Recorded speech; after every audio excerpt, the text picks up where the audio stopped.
رب العزت اسی طرح سے فیض رضا کو پوری دنیا پہ پھیلائے۔ میرے عزیزو، آج جو مجھے گفتگو کرنے کے لیے حکم دیا گیا ہے، عنوان کیا عنوان ہے؟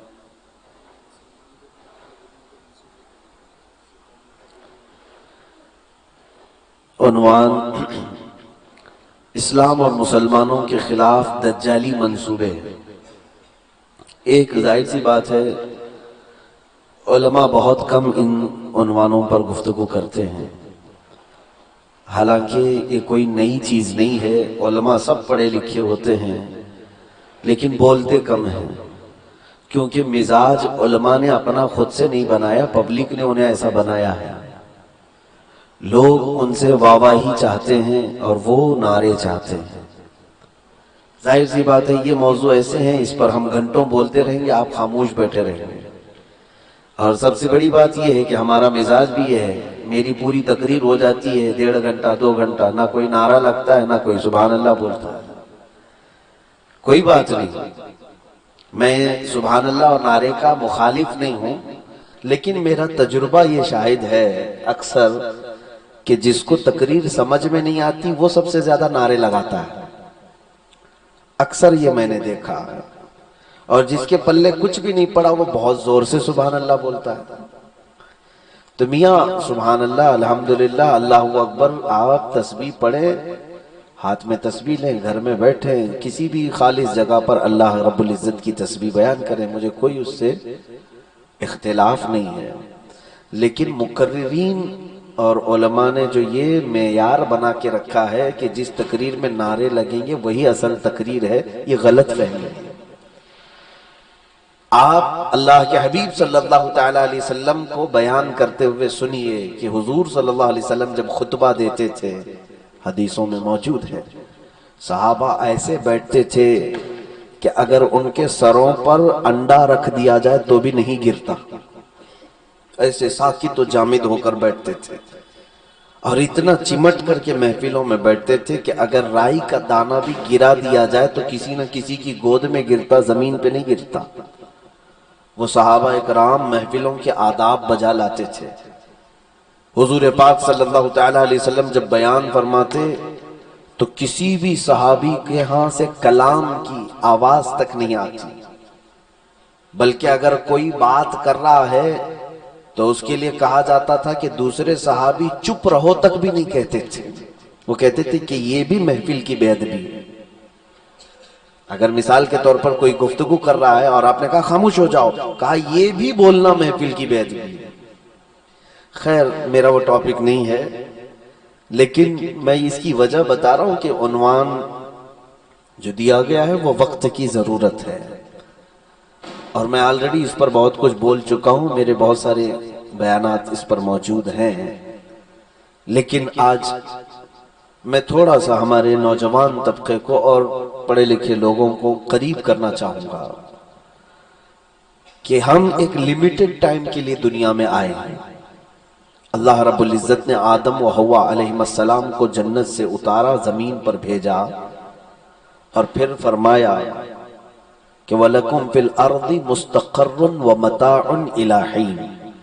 اللہ تعالیٰ فرماتا ہے تمہارے لیے زمین میں ایک مقرر وقت تک ٹھہرنا ہے اور پھر واپس لوٹ کر کے آنا ہے۔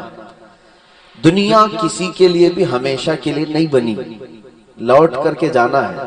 اچھا، یہ بات بھی ہے کہ دنیا کا کوئی ایسا ٹاپک نہیں جس میں اختلاف نہ ہو، کوئی ایسا ٹاپک نہیں، حتیٰ کہ اللہ کی وحدانیت پر بھی لوگوں کو اختلاف ہے کہ نہیں ہے، تبھی تو کتنی قومیں بن گئی۔ ہم اللہ کو ایک مانتے لیکن عیسائی نہیں مانتے، ہندو نہیں مانتے، اختلاف ہے۔ رسول کی ذات پر اختلاف ہے، ہر مسئلے میں اختلاف ہے، لیکن ایک مسئلہ ایسا ہے جس پر سب کا اتفاق ہے، پوری دنیا کا، صرف مسلمانوں کا نہیں، ہندو ہوں، یہودی ہوں، عیسائی ہوں، سب کا اتفاق ہے، وہ یہ ہے کہ دنیا چھوڑ کے جانا ہے۔ موت کے بارے میں کوئی اختلاف کرتا ہے؟ کرے گا تو وہ بھی مرے گا۔ موت پر کسی کا اختلاف نہیں، کسی ہندو سے پکڑ کر پوچھیں گے تو وہ بھی کہے گا ہاں مرنا تو مجھے بھی ہے، عیسائی سے پکڑ کے پوچھیں تو وہ بھی کہے گا مجھے مرنا ہے، یہودی بھی یہی کہے گا۔ موت ایک ایسا ٹاپک ہے جس پر اختلاف ہے ہی نہیں، کسی کا اختلاف نہیں، کیونکہ ہم آنکھوں سے دیکھ رہے ہیں لوگوں کو مرتے ہوئے۔ تو جب ہمیں یہ معلوم ہے کہ یہ دنیا متغیر ہے، یعنی بدل رہی ہے اور سب چھوڑ کر کے یہاں سے جانے والے ہیں، تو عقل مند آدمی وہ ہے جس کو پہلے سے بتا دیا جائے۔ ہوتا نہیں ہے کہ آپ کی دکان بڑھ گئی ہے، گھر آپ کا راستے میں آ گیا ہے، میونسپلٹی والے لوگ آ کر کے پہلے ہی سے لیٹر دے کر کے چلے جاتے ہیں، 1 مہینے کے بعد آپ کے سامنے کی دیواریں کاٹ دی جائیں گی، روڈ چوڑا ہونا ہے، آپ چاہے تو اندر کر لو اپنے ہاتھوں سے، نہیں تو ہمارا بلڈوزر توڑ دے گا۔ ہوتا ہے، لیٹر آتے ہی آپ فکر مند ہوتے ہیں۔ اگر آپ عقل مند ہیں تو اپنے ہاتھوں سے سامنے کی دیوار گرا کر کے آپ اتنا حصہ اندر کر لیتے ہیں، کیونکہ ہمارا توڑنا اچھا ہے، ان کے توڑنے پر آدھے سے زیادہ گھر چلا جائے گا۔ آپ عقل مند کہلاتے ہیں جس کو یہ اطلاع دے دی گئی۔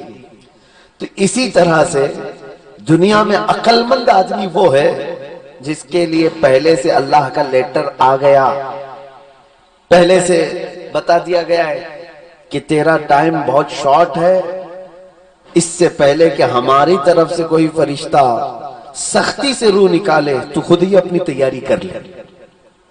اور جو بندہ اپنی تیاری خود کر لیتا ہے اسے مرنے میں دقت نہیں ہوتی، آسانی سے دنیا سے جاتا ہے۔ کل میں نے گفتگو میں کہا تھا کہ وہ بندہ جس نے جانے کی پہلے سے تیاری کر رکھی ہو، اسے جانے کا ڈر بھی نہیں لگتا، خوف نہیں آتا، اور جو مکمل یہاں رہنے کا سوچا ہے موت سے بھی وہ گھبراتا ہے، ڈرتا ہے، بھاگتا ہے، اور جب موت سر پر آتی ہے تو رونا دھونا بھی کرتا ہے۔ تو ظاہر سی بات ہے ہمارے جانے کا ایک ٹائم ہے اور اس دنیا کے ختم ہونے کا بھی ایک وقت ہے۔ ابھی مولانا سے آپ سن رہے تھے، مجھ سے ایک بندے نے سوال کیا تھا، وہ نان مسلم ہے، اس نے پوچھا تھا کہ مولانا آپ کہتے ہیں کہ موت کے بعد بھی ایک زندگی ہے، قبر میں یہ ہوتا ہے، سوال ہوتے ہیں، یہ ہوتا ہے، جواب ہوتے ہیں، پھر قیامت ہوتی ہے، یہ سب پر ہم کیسے بلیو کریں، ہم کیسے یقین کریں کہ اس کے بعد بھی ایک زندگی ہے؟ ابھی آپ سن رہے تھے مولانا سے، اس وقت ہم نے یہی عرض کیا تھا، ٹھیک ہے اس کے بعد ایک زندگی ہے، یہ ہم کہہ رہے ہیں، آپ کو یقین نہیں ہو رہا، لیکن آپ جو دنیا میں پیدا ہوئے اس سے پہلے بھی تو آپ کہیں تھے ہوں گے، کیا آپ کو وہ معلوم ہے؟ آپ ماں کے پیٹ میں تھے کہ نہیں 9 مہینے، کہ سیدھے آسمان سے آئے؟ ماں کے پیٹ میں تھے، وہ یاد ہے آپ کو؟ کسی کو یاد ہے ماں کے پیٹ میں آپ کیا کیا کرتے تھے؟ کسی کو نہیں یاد ہے۔ ماں کے پیٹ میں آنے سے پہلے آپ باپ کی پیٹھ میں تھے ایک نطفے کی شکل میں، کیا وہ آپ کو یاد ہے؟ میرے عزیز، جب اس دنیا کی باتیں تجھے یاد نہیں تو اب آنے والی دنیا کے بارے میں تجھے کیسے بتایا جائے؟ ہاں اتنا یقین رکھو کہ جب 2 دنیا ہم بدل کر کے یہاں آئے ہیں تو تیسری دنیا بھی چھوڑ کر جانا ہو سکتا ہے۔ یہ ہماری دنیا نان اینڈنگ نہیں ہے، اس کا اینڈ ہے۔ اب تو سائنٹسٹ بھی کہنے لگ گئے، سارے لوگ کہنے لگے کہ دنیا کی یہ گلوبل وارمنگ ایسی ہوتی جا رہی ہے کہ ایسا لگتا ہے کہ چند سال کے بعد یہ گیلیکسی میں بڑی تبدیلی آئے گی، ستارے آپس میں ٹکرائیں گے اور ایک بڑا دھماکہ ہونے والا ہے، کیونکہ جو سیارے بہت کافی دور ہیں وہ قریب ہوتے جا رہے ہیں، وہ قریب ہوتے جا رہے ہیں۔ ایک سیارہ جس کی حد اور جس کی لمٹ یہاں میں بیان نہیں کر سکتا، ہماری زمین کا جتنا حصہ ہے اس کے 10 گنا بڑے سیارے ہیں گیلیکسی کے اندر، اور سب کو ایک فاصلے پر رکھا گیا ہے، کافی بڑا فاصلہ ہے، لیکن اب وہ قریب ہو رہے ہیں، یہ ناسا کہہ رہے ہیں، اور جو اسپیس کی کمپنیاں ہیں وہ کہہ رہی ہیں کہ یہ قریب ہوتے جا رہے ہیں۔ انٹارکٹیکا کا برف پگھلتا جا رہا ہے جس کی وجہ سے پوری دنیا میں گرمی بڑھتی جا رہی ہے، اور بعض سائنٹسٹ کہہ رہے ہیں کہ زمین کے اندر لاوا پک رہا ہے، ایسا لگتا ہے کہ زمین کہیں سے کھلے گی اور بہت زیادہ زلزلے آئیں گے، بہت زیادہ تباہی ہوگی۔ آپ یہ سرچ کر کے دیکھیں، سائنسدان اس کی اب پریڈکشن کر رہے ہیں، وہ پیشن گوئیاں کر رہے ہیں، چند سالوں کے بعد زمین پھٹ سکتی ہے، لاوا کہیں سے بھی نکلے گا، اور سیارے آپس میں ٹکرا سکتے ہیں، انٹارکٹیکا کا برف پگھل رہا ہے، یہ تمام چیزیں یہ آج کہہ رہے ہیں، جبکہ قرآن اگر آپ پڑھے ہوتے، اللہ رب العزت فرما رہا ہے اذا الشمس کورت واذا النجوم انکدرت، اللہ فرماتا ہے جب سورج پھٹ جائے گا اور جب ستارے آپس میں ٹکرا جائیں گے، قرآن میں ہے یہ، وَإِذَا الْجِبَالُ سُيِّرَتْ، اور جب پہاڑ اڑ جائیں گے، اور اس میں جائیں سورہ زلزال میں اللہ فرماتا ہے اِذَا زُلْزِلَتِ الْأَرْضُ زِلْزَالَهَا وَأَخْرَجَتِ الْأَرْضُ أَثْقَالَهَا، جب زمین ہل جائے گی، یہ قرآن 1400 سال پہلے نازل ہوا، سائنس کہہ رہا ہے کہ کہیں بڑے زلزلے کی نشانیاں ہمیں لگ رہی ہیں اندر کہ لاوا پک رہا ہے زمین کے اندر، کہیں سے یہ پھٹنے والی ہے، ایسے چانسز لگ رہے ہیں، کیونکہ جو زمین کے پرت ہیں، جو پلیٹس ہیں وہ ہل رہے ہیں، زمین کے پلیٹ ہل رہے ہیں۔ سائنس پڑھنے والے بچے مجھے ہو سکتا ہے سمجھ جائیں گے اس چیز کو، یہ سائنس کہہ رہی ہے کہ زمین کہیں سے پھٹنے کے چانسز لگ رہے ہیں، اور قرآن کہتا ہے اذا زلزلت الارض زلزالها، جب زمین ہلا دی جائے گی، واخرجت الارض اثقالها، اور جو کچھ بھی بوجھل چیزیں ہوں گی وہ سب باہر نکال دے گی۔ بوجھل چیزیں کیا ہے؟ آگ، لاوا، یہ سب سے زیادہ بوجھل چیز ہے، زمین سب نکالے گی۔ میرے عزیزو، اسی کو قرآن قیامت کا دن کہہ رہا ہے، جب ستارے آپس میں ٹکرا جائیں گے، جب زمین پھٹ جائے گی اور اندر کا لاوا نکل جائے گا، ہمارے مذہب میں اسے قیامت کہا گیا، اور سائنس کہہ رہی ہے کہ گلوبل چینجنگ ہو رہی ہے پورے ورلڈ میں، پوری دنیا میں، گیلیکسی کے اندر تغیر و تبدلی ہو رہی ہے، ستارے ٹکرانے کے چانسز ہیں، اور زمین کے اندر پلیٹس ہل رہے ہیں، زلزلے آ سکتے ہیں، یہ سب اشارے ہیں قرآن کی حقانیت کی طرف۔ افسوس ہے ہمارے بچے سائنس تو پڑھ کر بہت آگے چلے گئے، لیکن پیچھے چھوڑ دیا قرآن پاک۔ میں سمجھتا ہوں قرآن عظیم پڑھا ہوتا تو تمہیں قیامت کی اتنی قریب سے نشانیاں آج نظر آتی، اور پھر سائنس تمہیں جتنا زیادہ قرآن سے سمجھ میں آ سکتا ہے کسی اور کتاب سے نہیں سمجھ میں آئے گا، کیونکہ قرآن کہہ رہا ہے سَنُرِيهِمْ آيَاتِنَا فِي الْآفَاقِ، اللہ تعالیٰ فرماتا ہے 25ویں پارے کی آیت ہے، رب تعالیٰ فرماتا ہے ان قریب ہم تمہیں کائنات میں اپنی نشانیاں دکھائیں گے۔ اللہ رب العزت یہ نشانیاں کب تک دکھاتا رہے گا؟ قیامت تک اپنی نشانیاں دکھاتا رہے گا، اور میں کہتا ہوں وہ نشانیاں جو اللہ کی ہیں وہ دیکھنے کا سب سے بڑا آلہ اور ذریعہ سائنس ہے۔ یہ سائنس جتنی ترقی کرے گا اللہ کی اتنی نشانیاں واضح ہوتی چلی جائیں گی اور نظر آئیں گی۔ میرے عزیزوں، یہ تھی، میں سب سے پہلے عقیدہ آخرت پر بات کیا کہ قیامت آنا حق ہے۔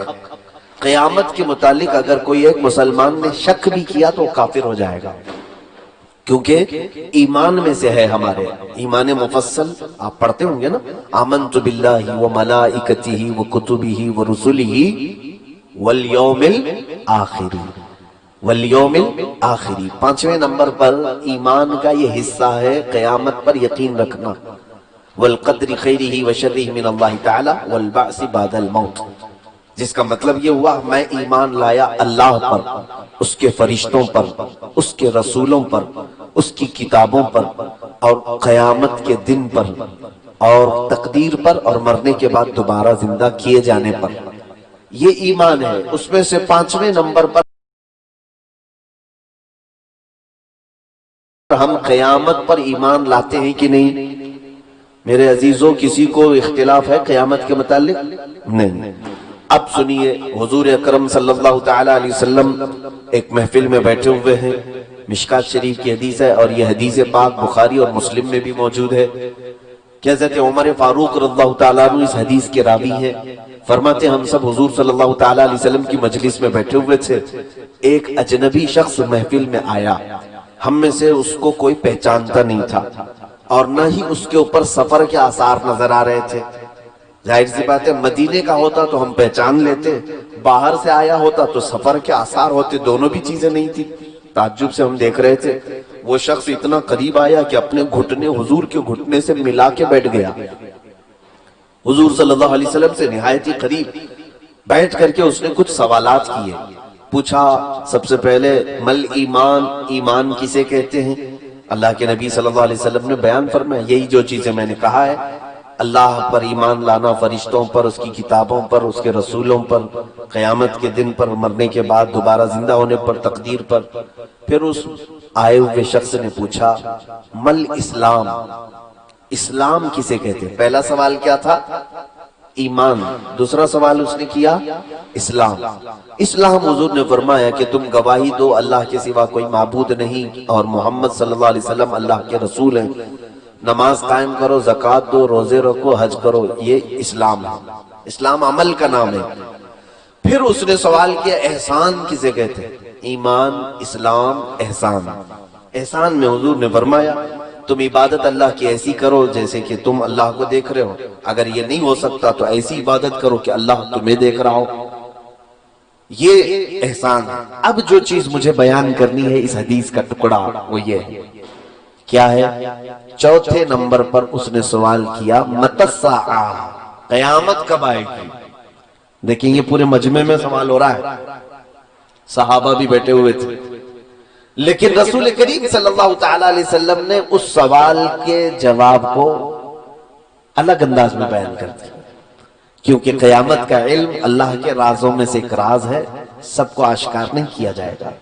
تو سوال پوچھنے والے سے حضور نے اتنا ہی فرمایا جتنا پوچھنے والے کو معلوم ہے، جتنا پوچھے اتنا ہی اس کے متعلق پوچھے جانے والے کو بھی اتنا ہے علم ہے. بہرحال حضور نے یہ نہیں فرمایا کہ مجھے معلوم نہیں ہے قیامت کا علم، مجھے معلوم نہیں. حضور نے یہ نہیں فرمایا. بعض لوگ اس کا ترجمہ غلط کرتے ہیں، لیکن حضور نے یہ فرمایا کہ ہاں میں اس کی کچھ علامتیں تمہیں بتا دوں گا. یہ نہیں بتایا کہ 10 جنوری کو 2025 کو، نہیں، محدد ٹائم نہیں، بلکہ یہ فرمایا کہ وہ آئے گی ضرور، ڈیٹ، پرٹیکولر ڈیٹ کی ضرورت نہیں، وہ کب آئے گی اس کی کچھ علامتیں میں بتا دیتا ہوں. اب حضور صلی اللہ علیہ وسلم نے اس محفل میں کچھ علامتیں گنوائی. 2-4 علامتیں تو اس حدیث میں ہی موجود ہیں.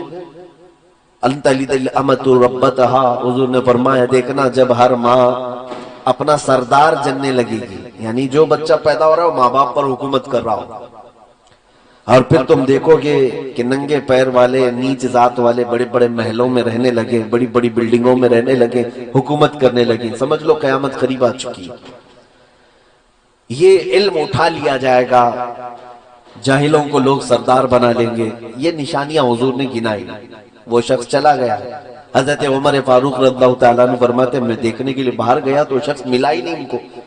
رسول کریم صلی اللہ علیہ وسلم نے حضرت عمر کو بلایا، تم اس کو ڈھونڈنے کے لیے گئے تھے؟ کہا اتاکم جبرائیل یعلمکم دینکم، وہ جبرائیل تھے جو تمہارا دین سکھانے کے لیے آئے تھے. حضور صلی اللہ علیہ وسلم سے جو انہوں نے سوالات کیے وہ پوری محفل کو سکھانے کے لیے. میرے عزیزو آؤ اب اس حدیث سے ہم آگے بڑھتے ہیں. اللہ کے حبیب صلی اللہ تعالی علیہ وسلم نے اتنی علامات بتائی ہیں قیامت کے آنے کی کہ کوئی بھی دنیا کا انسان آج تک جو آیا ہے کسی بڑے حادثے کی اتنی اطلاعات اب تک نہیں دے سکا. کوئی بھی موسم بتانے والے جو ایکسپرٹ لوگ ہوتے ہیں، ٹی وی میں آتے ہیں نا روز سوٹ بوٹ پہن کر کے، موسم کا تاپمان اتنا رہے گا، یہاں بارش آئے گی، وہاں ٹھنڈی آئے گی. یہ جس دن بولتے ہیں اس دن بارش آتی نہیں، اور جس دن یہ کہتے ہیں کہ نہیں آ سکتی ہے تو آ جاتی ہے. یہ تو گیس کر کے بولتے ہیں، لیکن کسی بڑے حادثے کی اطلاع آج تک کسی نے دی. سونامی آ کے چلا گیا، پہلے سے کسی نے بتایا تھا کہ ایک بہت بڑا سونامی آئے گا؟ نہیں بتایا.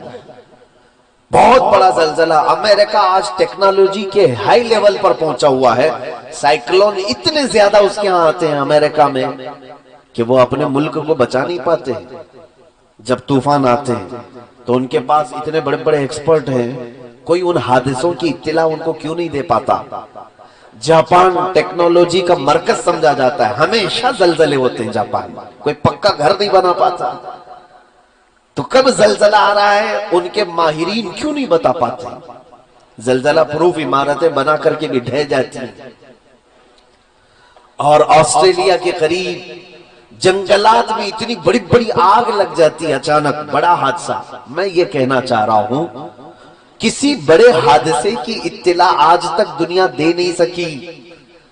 دنیا میں واحد شخصیت ہے محمد الرسول اللہ صلی اللہ علیہ وسلم، جنہوں نے دنیا کے سب سے بڑے بڑے حادثوں کی اطلاع 1400 سال پہلے دی ہے۔ کیا کیا چیزیں ہو سکتی ہیں۔ اللہ کے حبیب صلی اللہ علیہ وسلم نے جو حادثوں کی اطلاع دی ہے اس میں ایک بال برابر بھی فرق نہیں آیا، سب واضح ہوتی چلی آئی۔ قیامت کی نشانیوں کو بزرگوں نے دو حصوں میں تقسیم کیا ہے، علامات صغرا، علامات کبرا۔ علامات صغرا کا مطلب چھوٹی نشانیاں، علامات کبرا کا مطلب ہے بڑی نشانیاں۔ چھوٹی نشانیاں تقریباً پوری ہو چکی، جیسے حضور اکرم صلی اللہ تعالی علیہ وسلم کی یہ فرامین کہ ماں باپ کی نافرمانی کثرت سے ہونے لگے گی، وہ تو ہم دیکھ رہے ہیں۔ گانے باجے کی کثرت بہت زیادہ ہو جائے گی، وہ ہم دیکھ رہے ہیں۔ حضور اکرم صلی اللہ تعالی علیہ وسلم نے یہ بھی فرمایا قیامت کے قریب امانتیں ضائع کر دی جائیں گی، امانتیں ضائع کر دی جائیں گی، یعنی خیانت کرنے والوں کا بہت زیادہ دور دورہ ہو جائے گا، وہ بھی ہم دیکھ رہے ہیں۔ جس کے پاس مال رکھو وہ کھا جائے، خیانت کرے۔ پھر اللہ کے حبیب صلی اللہ علیہ وسلم نے فرمایا دین کے معاملات نااہلوں کے ہاتھ میں آ جائیں گے۔ جاہل جو ہے بڑے بڑی کمپنیاں چلا رہے ہیں، جاہل جو ہے مدرسے چلا رہے ہیں، جاہل جو ہے یونیورسٹیاں چلا رہے ہیں، مسجدیں چلا رہے ہیں، نااہلوں کے ہاتھ میں یہ سارے کام آ جائیں گے۔ یہ بھی حدیث پاک میں تھا، وہ ظاہر ہو گئی۔ مسجدیں بہت بڑی بڑی بنا دی جائیں گی لیکن عبادت کرنے والے نہیں رہیں گے، یہ علامت تو صاف نظر آ رہی ہے۔ مسجدیں سجا دی جائیں گی، خوب زیب و زینت ہوگی لیکن عبادت کم ہوگی، یہ علامت حضور کی۔ تو یہ جو چھوٹی علامات ہیں یہ میں گنا رہا ہوں۔ یہ فرمایا حضور اکرم صلی اللہ علیہ وسلم نے کہ زنا عام ہو جائے گا، ایسے لوگ زنا کریں گے جیسے جانور راستوں پر کرتے ہیں۔ وہ آج یورپین کنٹریز میں آپ جا کر کے دیکھیں تو وہاں کوئی عیب نہیں، اور آپ تو یہاں ایک تہذیب والے شہر میں رہتے ہیں، میں ممبئی شہر میں رہتا ہوں، وہاں تو ہم ٹرینوں میں سفر کرتے ہوئے بھی کتراتے ہیں کہ ہمارے سامنے اگر کوئی جوڑا چپکا ہوا ہو تو ہم اسے دیکھ بھی نہیں سکتے اور بول بھی نہیں سکتے۔ اتنی آزادی ہے کہ آج حریت آزادی کے نام پر ہر چیز کر لی گئی، بلکہ اب تو ہندوستان اس ڈگر پر آ گیا کہ یہاں پر گےازم کو بھی لیگل قرار دیا جا رہا ہے۔ مرد مرد کی شادی ہو سکتی ہے، عورت عورت کی شادی ہو سکتی ہے۔ ہومو سیکسولیٹی پر قانون بن گیا، 377 یا 70 کچھ تو ہے، پارلیمنٹ ہماری اس پر قانون بنائی۔ یعنی یہ دنیا میں ہم جانوروں کی حد تک آنے کے پوزیشن میں آ جاتے ہیں۔ یہ سب میرے عزیزوں چھوٹی نشانیاں ہیں، چھوٹی نشانیوں میں اور بہت ساری ہیں جو آپ کے سامنے ہیں۔ لوگ غیروں کے طریقوں پر، حضور صلی اللہ تعالی علیہ وسلم کی امت پاک میں ہی جو مسلمان ہیں، حضور اکرم صلی اللہ علیہ وسلم نے ایک حدیث میں فرمایا یوشک ان تداعى علیکم الامم کما تداعى الاکلۃ الى قصعتها، قیامت کے قریب تم دیکھو گے کہ میری امت پر ساری دنیا جھپٹ پڑے گی جیسے بھوکا برتن پہ جھپٹتا ہے۔ یہ بھی ہے آج ہر ایک کا ٹارگٹ مسلمان، ہر ایک کا ٹارگٹ اسلام ہے، جتنی بھی قومیں دنیا میں ہیں۔ حضور سے صحابہ نے پوچھا بھی تھا یومئذ نحن من قلۃ یا رسول اللہ، اے اللہ کے رسول کیا آپ کی اس امت پر جو ساری قومیں جھپٹ پڑیں گی کیا ہم تعداد میں بہت تھوڑے ہوں گے، بہت کم ہوں گے؟ یہ حدیث سنیے آپ، حضور صلی اللہ علیہ وسلم فرماتے ہیں وَلَكِنَّكُمْ كَثِيرُونَ غُثَاءً كَغُثَاءِ الْبَحْرِ، فرماتے نہیں تمہاری تعداد تو بہت زیادہ ہوگی لیکن تمہاری حیثیت سمندر کے جھاگ کی طرح ہوگی۔ سمندر کا جھاگ ہوا آنے سے اڑ جائے گا، پیوریٹی نہیں باقی رہے گی، اخلاص نہیں ہوگا، ایمان نہیں ہوگا۔ کروڑوں کی تعداد میں ہیں لیکن سب ڈرے ہوئے سہمے ہوئے ہوں گے، یہ بھی قیامت کی علامت ہے۔ اور حضور اکرم صلی اللہ تعالی علیہ وسلم فرماتے ہیں وَلَيَقْذِفَنَّ اللَّهُ عَلَى قُلُوبِكُمْ الْوَهْنَ، تمہارے دلوں پر اللہ رب العزت وہن ڈال دے گا، وہن۔ صحابہ نے پوچھا مل وہن یا رسول اللہ، وہن کسے کہتے ہیں؟ حضور صلی اللہ علیہ وسلم فرماتے ہیں آج اللہ رب العزت نے میرا خوف اور میرا رعب کافروں پر ڈال رکھا ہے، یہاں تک کہ میں 500 میل دور ہوں تو بھی اللہ ہمارا رعب کافروں پر ڈال رکھتا ہے۔ لیکن ایک وقت ایسا آئے گا کہ میری امت کے دلوں پر کفار کا رعب ڈال دے گا۔ آج ہے کہ نہیں؟ ہر کوئی ڈرا ہوا ہے۔ حضور صلی اللہ تعالی علیہ وسلم کی بات حق ہے۔ حضور نے فرمایا ایک وقت ایسا آئے گا کہ تمہارے دلوں پر کفار و مشرکین کا خوف اور ان کا رعب ڈال دیا جائے گا۔ صحابہ نے پھر پوچھا ایسا کیوں ہوگا کہ ہمارے دلوں پر؟ حضور نے فرمایا دو چیزیں جب ان کے اندر آ جائیں گی، حب الدنیا و کراہیت الموت۔ جب دنیا بہت زیادہ ان کو پیاری لگنے لگے، صرف دنیا دنیا دنیا، اور پھر موت سے یہ ڈرنے لگ جائیں، تو یہ دو چیزیں جس وقت میری امت میں آ جائیں، اللہ تعالیٰ ان کے دلوں پر کافروں کا خوف ڈال دے گا، ان کا رعب پیدا کر دے گا۔ شاید یہ دو چیزیں ہمارے دلوں میں آئی گئی ہیں، ہر ایک کو اپنا کچھ بنانا ہے، سیلفش ہیں ہم، ہر ایک کو صرف اپنی دنیا بنانی ہے، اور اس کے بعد پھر کوئی مرنا نہیں چاہتا ہم میں سے۔ ارے میاں، مسلمان کے لیے تو موت بڑی نعمت کی چیز ہے کہ اللہ سے ملاقات ہوتی ہے۔ الموت جسر یوصل الحبیب الی الحبیب، موت ایک برج کا نام ہے، ایک حبیب کو دوسرے حبیب سے ملا دیتی۔ بہرحال یہ تھی چھوٹی علامتیں۔ اب جو بڑی علامتیں ہیں جو اب تک ظاہر نہیں ہوئی، اس میں سے چند حضور اکرم صلی اللہ تعالی علیہ وسلم نے فرمایا تم قیامت کے قریب دیکھو گے عیسیٰ ابن مریم آسمان سے نازل ہوں گے۔ عیسیٰ علیہ السلام جو آسمانوں پر اٹھائے گئے ہیں، یہ عیسائیوں کا عقیدہ ہے کہ ان کو صلیب پر چڑھا دیا گیا، ان کو پھانسی دی گئی، اسی لیے بیچارے ایک کراس کا نشان پہنتے ہیں آج بھی، ان کو لٹکا کر کے گھومتے ہیں، جبکہ قرآن کہتا ہے وَلَكِنْ شُبِّهَ لَهُمْ وَمَا قَتَلُوهُ وَمَا صَلَبُوهُ وَلَكِنْ شُبِّهَ لَهُمْ۔ اللہ فرماتا ہے نہ ہی یہودیوں نے عیسیٰ کو قتل کیا ہے اور نہ ہی پھانسی دی ہے، بلکہ ان کو شبہ میں ڈال دیا گیا ہے۔ عیسیٰ علیہ السلام کو آسمانوں پر اٹھایا گیا، اب بھی موجود ہیں وہ، اب وہ قیامت کے قریب آسمان سے نیچے آئیں گے زمین پر۔ یہ بڑی نشانی ہے قیامت کی، بڑی نشانی، یہ قیامت کے بہت قریب آئیں گے۔ لیکن یہ ضرور ہے کہ حضور صلی اللہ تعالیٰ علیہ وسلم کے امتی بن کر کے زندگی گزاریں گے، اب ان کی شریعت نہیں رہے گی، حضور کے امتی بن کر کے زندگی گزاریں گے۔ بڑی علامات میں یہ بھی ہے، حضور اکرم صلی اللہ تعالیٰ علیہ وسلم نے فرمایا کہ تم دیکھو گے یاجوج ماجوج نکلیں گے۔ لوگوں کے دماغ میں یہ ہے کہ یاجوج ماجوج یہ دو آدمی ہوں گے اور یہ پورے لوگوں کو ڈرائیں گے۔ دو آدمی نہیں، یاجوج ماجوج کی تعداد جانتے ہیں آپ؟ بیان کیا ہے مفسرین نے کہ پورے دنیا میں جتنے انسان ہیں اس کے 10 گنا زیادہ جنات ہیں، 10 گنا زیادہ جنات کی تعداد ہے، اور جتنے جنات ہیں اس سے 10 گنا زیادہ یاجوج ماجوج کی تعداد ہے۔ اتنی بڑی فوج ہے یہ، اور یہ چھوٹ جائیں گے، کسی جگہ ان کو قید کیا گیا ہے اور یہ زمین پر آئیں گے، بلکہ وہ زمین میں کسی حصے پر ہیں اب بھی۔ حدیثوں میں اس کا ہے، میرا ٹاپک یاجوج ماجوج نہیں ہے، مختصر میں بتا رہا ہوں کہ وہ آئیں گے، پوری زمین میں فساد مچائیں گے، ہر چیز کھا جائیں گے، لوگوں کی کھیتیاں چر جائیں گے، سامان کھا جائیں گے، پھر ان کو اللہ تبارک و تعالیٰ ایک بیماری میں مبتلا کرے گا اور سارے مر جائیں گے۔ یہ حدیث میں بڑی نشانی یہ اب تک آئی نہیں ہے۔ اور اس کے علاوہ بڑی نشانی یہ بھی ہے کہ اللہ کے حبیب صلی اللہ علیہ وسلم نے فرمایا تم دیکھنا کہ سورج پچھم سے نکل آئے گا۔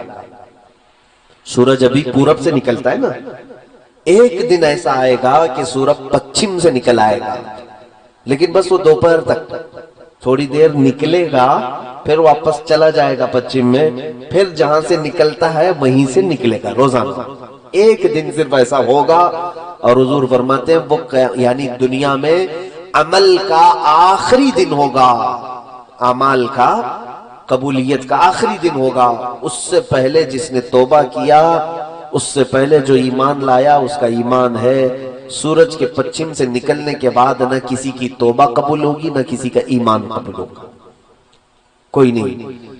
میرے عزیزوں ہمیں یہ معلوم نہیں، ہم راتوں کو سوتے ہیں پتہ نہیں کون سی صبح سورج پچھم سے نکل آئے، ڈر بھی نہیں ہے ہمیں، خوف بھی نہیں ہے۔ یہ بڑی علامتوں میں سے، اس کے علاوہ بڑی علامتوں میں سے حضور اکرم صلی اللہ علیہ وسلم نے فرمایا، تم دیکھو گے کہ آدم علیہ السلام کے پیدائش سے لے کر قیامت آنے تک کا سب سے بڑا فتنہ دنیا میں اگر کوئی چیز ہے، حضور فرماتے ہیں وہ دجال کا ظاہر ہونا۔ دجال، اسی پر آپ مجھے بولنے کے لیے کہا ہے، دجال کا ظاہر ہونا۔ یہ دجال ہے کیا چیز، اس پر میں ڈیٹیل میں آؤں گا، پہلے یہ علامتیں ختم کر لیتے ہیں۔ دجال کا ظاہر ہونا یہ قیامت کی سب سے بڑی علامت ہے، لیکن ساتھ میں ایک اور نشانی ہے، دابت الارض، ایک جانور نکلے گا جس کے ہاتھ میں ایک لاٹھی ہوگی، موسیٰ علیہ السلام کی وہ لکڑی ہوگی، اس کے ہاتھ میں سلیمان علیہ السلام کی انگوٹھی ہوگی۔ وہ جانور پوری دنیا میں گھومے گا، انسان نما جانور ہوگا، اور وہ مسلمانوں سے بھی ملے گا، کافروں سے بھی ملے گا۔ تو جس کو ایمان والا وہ دیکھے گا، اس کی پیشانی پر موسیٰ علیہ السلام کی عصا سے لکیر کھینچ دے گا، اور جس کو کافر وہ دیکھے گا اپنی انگوٹھی سے اس پر سکہ مار دے گا۔ تو جس کے پیشانی پر نشان لگ گیا وہ مومن ہی انتقال کرے گا، اور جس کی پیشانی پر اس نے انگوٹھی سے تھپا مارا وہ کافر ہی مرے گا۔ وہ لاسٹ فائنل کرنے کے لیے آتا ہے دابت الارض۔ لیکن اس سے پہلے دجال آئے گا، دجال کا ظہور، یہ ایک بہت ہی امپورٹنٹ چیز ہے میرے عزیزوں۔ لیکن حیرت کی بات ہے، ہم آج تذکرہ کر رہے ہیں، مجھے ٹینشن نہیں، میں حدیثیں پڑھ رہا تھا، دجال کے آنے کا خوف ہونا چاہیے۔ حضور صلی اللہ تعالیٰ علیہ وسلم اپنی دعاؤں میں یوں عرض کیا کرتے تھے، اللہم انا نعوذ بک من فتنة المسیح الدجال، اے اللہ ہم تیری پناہ مانگتے ہیں مسیح دجال کے فتنے سے۔ آپ بھی دعاؤں میں اس کو شامل رکھیں۔ فرمایا کہ جب وہ دجال ظاہر ہوگا تو اس قدر آزمائش میں مبتلا کر دیا جائے گا ایمان والوں کو، وہ 40 دن میں پوری دنیا گھوم لے گا، بہت فاسٹ ہوگا، پوری دنیا میں جائے گا، اور اس کے ایک ہاتھ میں جنت، ایک ہاتھ میں دوزخ کی شکل وہ بنا کر کے لائے گا، دکھائے گا، اصلی جنت اور اصلی دوزخ نہیں، لیکن وہ لوگوں کو یہ دکھائے گا کہ میرے سیدھے ہاتھ کی طرف دیکھو، اس میں باغیچے ہیں، لہلہاتے ہوئے باغ ہیں، اس میں نہریں ہیں، اور بائیں ہاتھ میں آگ اگل رہی ہے۔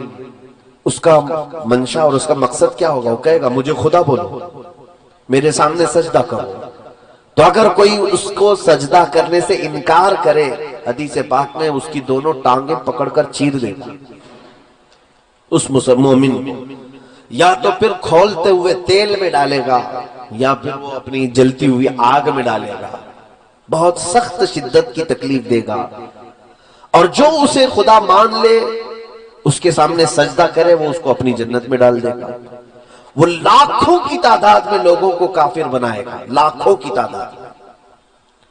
اور یہ کوئی بعید بات نہیں لگتی مجھے، کیوں؟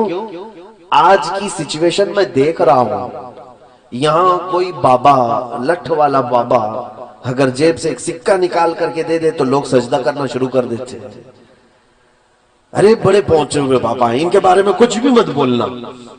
تو یہاں جو باباؤں سے بہک جاتی ہے پبلک، وہ دجال سے کیسے نہیں بہکے گی؟ دجال تو بہت بڑے بڑے کارنامے کر کے دکھائے گا، وہ خالی سکے نکال کر کے نہیں، میرے عزیزو حدیث پاک میں ہے، وہ آسمان سے بارش برسا کے دکھائے گا، زمین سے سبزہ اگا کے دکھائے گا۔ یہ کہے گا کہ میرے حکم سے بارش برستی ہے، میرے حکم سے زمین سبزے اگاتی ہے، تو مجھے خدا مانو۔ تو لوگ، ظاہر سی بات ہے، آپ بارش برسانا اللہ کا کام ہے، زمین سے سبزے اگانا اللہ کا کام ہے، تو بہت سارے لوگ یہی کہیں گے کہ خدا ہمارا زمین پر اتر پڑا، چلو اسی کی عبادت کرو۔ تو یہ دجال لوگوں کو اپنی عبادت میں مصروف کرنے کی کوشش کرے گا، یہ دنیا کا سب سے بڑا فتنہ، سب سے بڑا فتنہ۔ لیکن صرف اور صرف 2 شہر محفوظ رہیں گے، مکہ مکرمہ اور مدینہ طیبہ۔ حضور پاک صلی اللہ علیہ وسلم نے فرمایا کہ دجال پوری دنیا گھوم پھر کر مکہ اور مدینہ آنے کی کوشش کرے گا، فرشتے اسے دھکا دے کر کے باہر کریں گے، وہ یہ دونوں حرم کے حدود میں نہیں آ سکے گا۔ بس وہ سیف جگہ ہے، لیکن ہم سب پوری دنیا میں جہاں پر بھی ہیں کوئی جگہ سیف نہیں ہے، دجال ظاہر ہوگا۔ اب میں یہ بھی بتاؤں کہ حدیثوں میں اس کا ذکر کہاں سے ہے۔ بعض لوگ کہتے ہیں قرآن میں نہیں ہے، لیکن صحیح احادیث کریمہ میں موجود ہے۔ صحیح احادیث کریمہ میں دجال کے آنے کی جو علامات بتائی گئی ہیں، سب سے پہلے دجال کا میننگ سمجھ لو آپ کہ اس کو دجال کیوں کہتے ہیں۔ عربی میں دجل لفظ ہے یہ، جس کا مطلب ہوتا ہے جھوٹ یا بدل دینا۔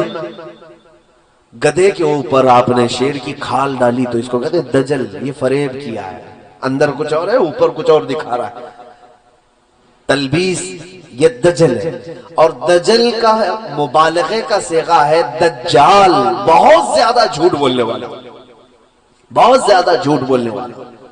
اور ساتھ میں اس کو مسیح دجال کہتے ہیں، حدیث پاک میں بھی مسیح کا لفظ آیا ہے۔ مسیح جو ہے، مسیح کے کئی معنی ہیں عربک ڈکشنری میں۔ ایک معنی یہ ہے کہ ہاتھ پھیرنے والا، ایک معنی ہے شفا دینے والا، ایک معنی ہے کہ لوگوں کو دعا کرنے والا، عافیت دلانے والا، ایک معنی یہ بھی ہے کہ جھوٹ بولنے والا۔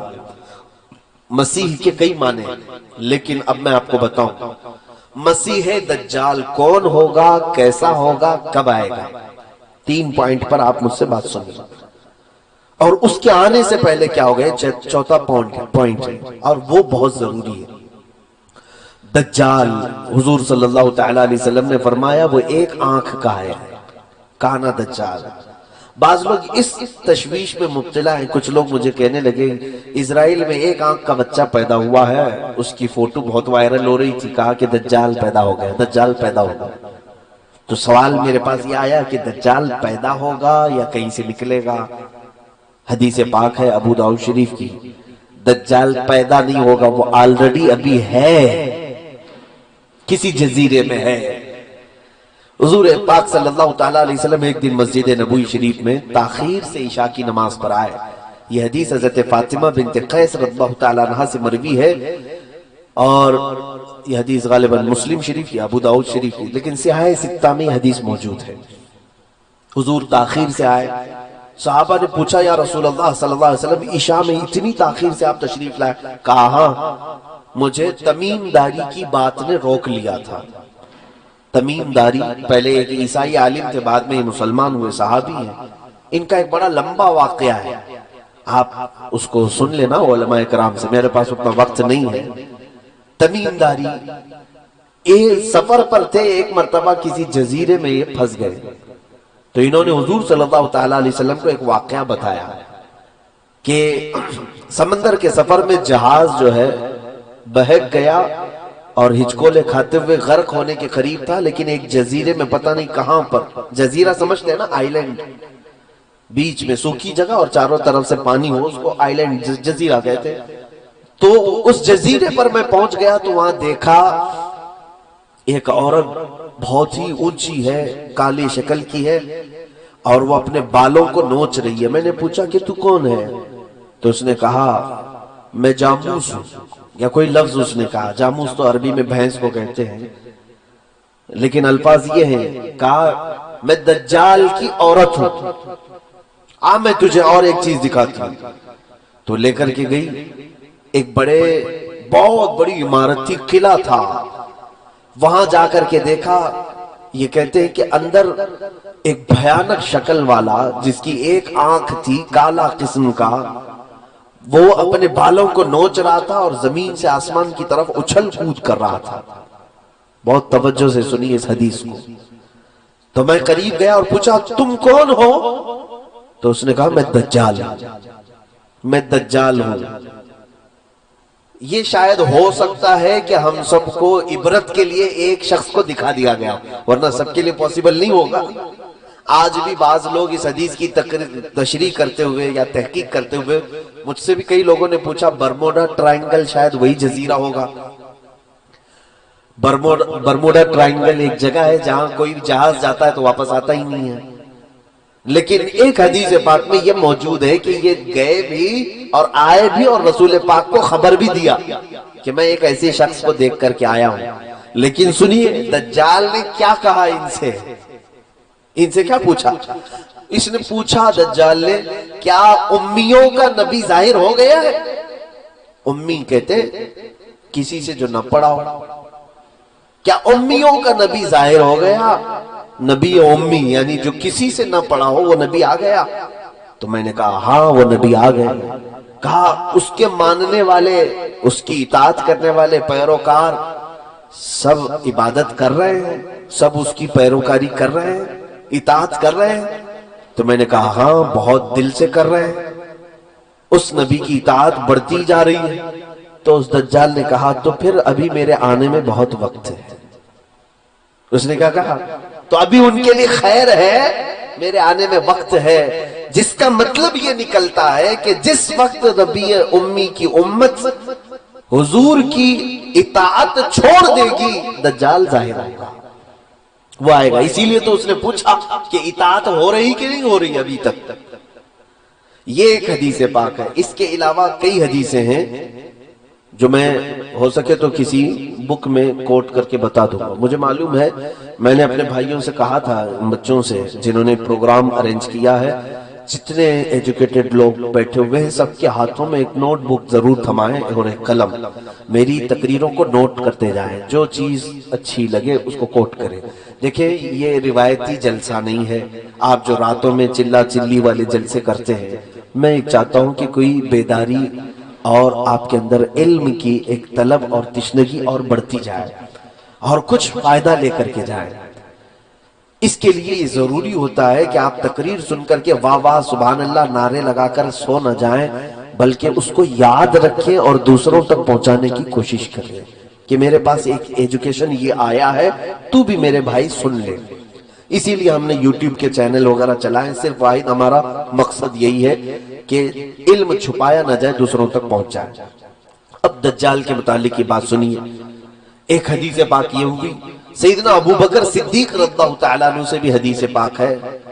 یہ مسلم شریف کی حدیث میں موجود ہے کہ آپ نے فرمایا کہ حضور صلی اللہ تعالیٰ علیہ وسلم نے دجال کا ذکر فرمایا اور ارشاد فرمایا وہ مشرق کی طرف سے ظاہر ہوگا. تو پوچھا گیا مشرق کدھر؟ کہا خراسان کی طرف. خراسان جانتے ہیں؟ خراسان یا افغان اور ایران کے علاقے کو خراسان کہتے ہیں. تو یہاں سے بھی ٹینشن ختم ہو گیا. کچھ لوگ جو ہے عرب سے کہہ رہے ہیں، امریکہ سے نہیں، ضروری نہیں. حدیثوں میں مشرق کا لفظ آیا اس طرف سے آئے گا. تو جب بھی آئے گا اس کے آنے سے پہلے کیا ہوگا؟ میں نے 2 پوائنٹ تو پہلے بتا دیے تھے. کون ہے اس کے بارے میں میں نے بتایا وہ سب سے زیادہ جھوٹا ہوگا، یعنی جو خدا ہی بن کر کے آیا ہے اس سے بڑا جھوٹا کون ہو سکتا ہے. دوسری چیز یہ ہے کہ وہ کیسا ہوگا، وہ بتایا حضور صلی اللہ علیہ وسلم نے. کہا ایک ہی آنکھ ہوگی اس کی اور کانا ہوگا، اسی لیے اس کو کانا دجال بھی کہتے ہیں. اور وہ 40 دن میں پوری دنیا گھومے گا. اچھا اب تیسری بات یہ ہے وہ کب آئے گا. اس کی ایک بات یہ ہے کہ حضرت ابو بکر صدیق نے پوچھا یا رسول اللہ صلی اللہ علیہ وسلم وہ کب آئے گا؟ فرمایا دجال اس وقت ظاہر ہوگا جب سارے لوگ اس سے غافل ہو چکے ہوں گے، اس کے بارے میں کوئی بات ہی نہیں کر رہا ہوگا. آج تو ہم بات کر رہے ہیں، اسی لیے میں نے کہا مجھے ٹینشن نہیں ہے.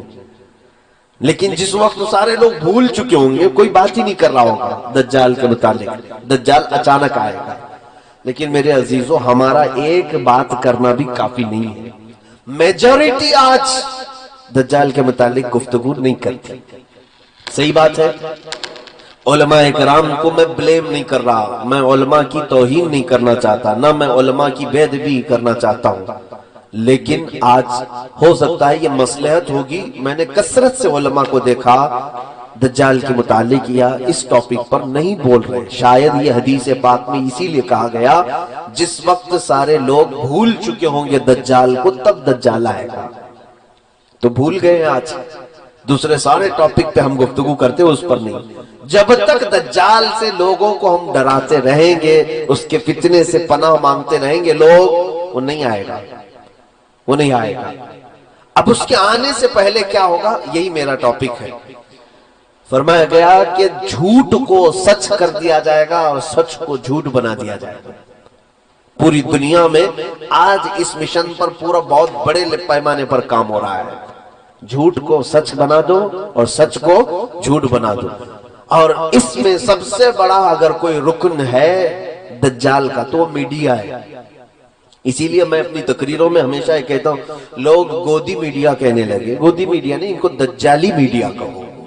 دجال کے پلان پر عمل ہو رہا ہے. یعنی جتنا جھوٹ ہے اس کو اتنا مسالہ لگاؤ، اتنی بار بولو کہ سچ لگنے لگ جائے، اور کسی سچ کو اتنا چھپا دو کہ لوگ بھول جائیں کہ وہ کوئی جھوٹی بات ہوتی. یہ آج ہو رہا ہے کہ نہیں ہو رہا ہے؟ اور گناہوں کو سجا کر کے پیش کیا جائے گا کہ نئی نسل کو یہ لگے گا کہ یہ نیکی کا کام ہے. آج سود کو انٹرسٹ کا نام دیا گیا، فائنانس کا نام دیا گیا، نئے نئے نام دے رہے ہیں. گناہ تو وہی ہے نا.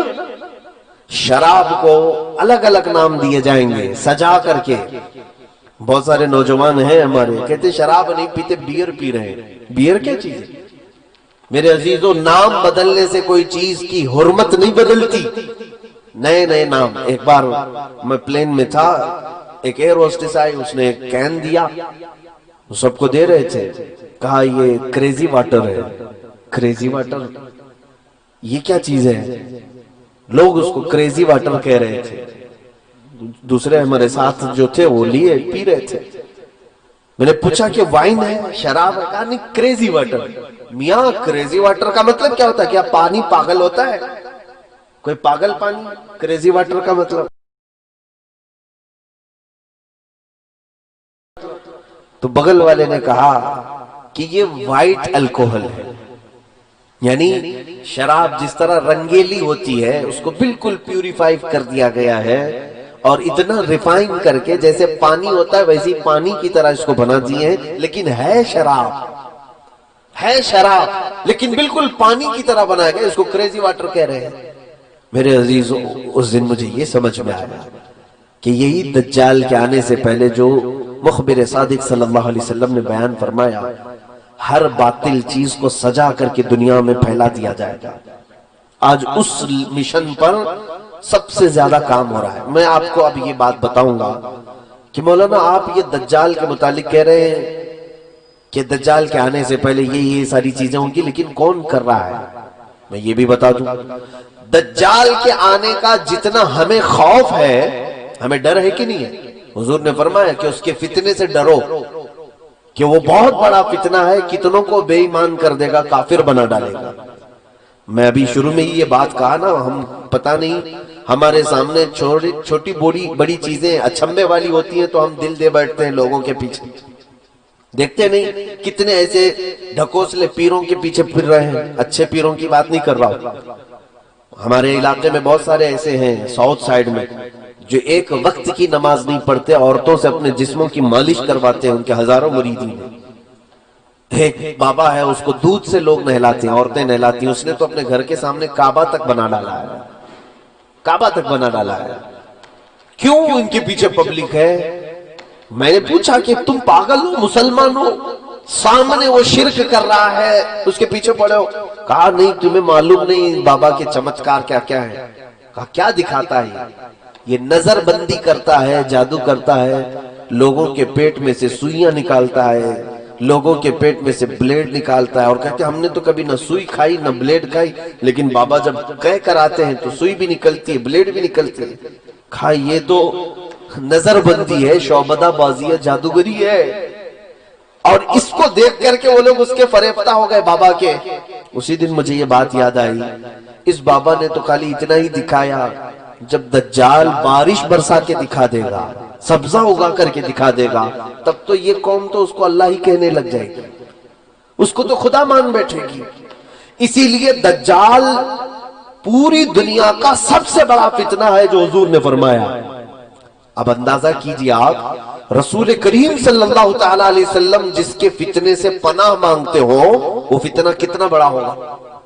نبی آخر الزمان صلی اللہ علیہ وسلم خود دعا کرتے تھے، اے اللہ مجھے دجال کے فتنے سے بچا. وہ کتنا بڑا فتنہ ہوگا.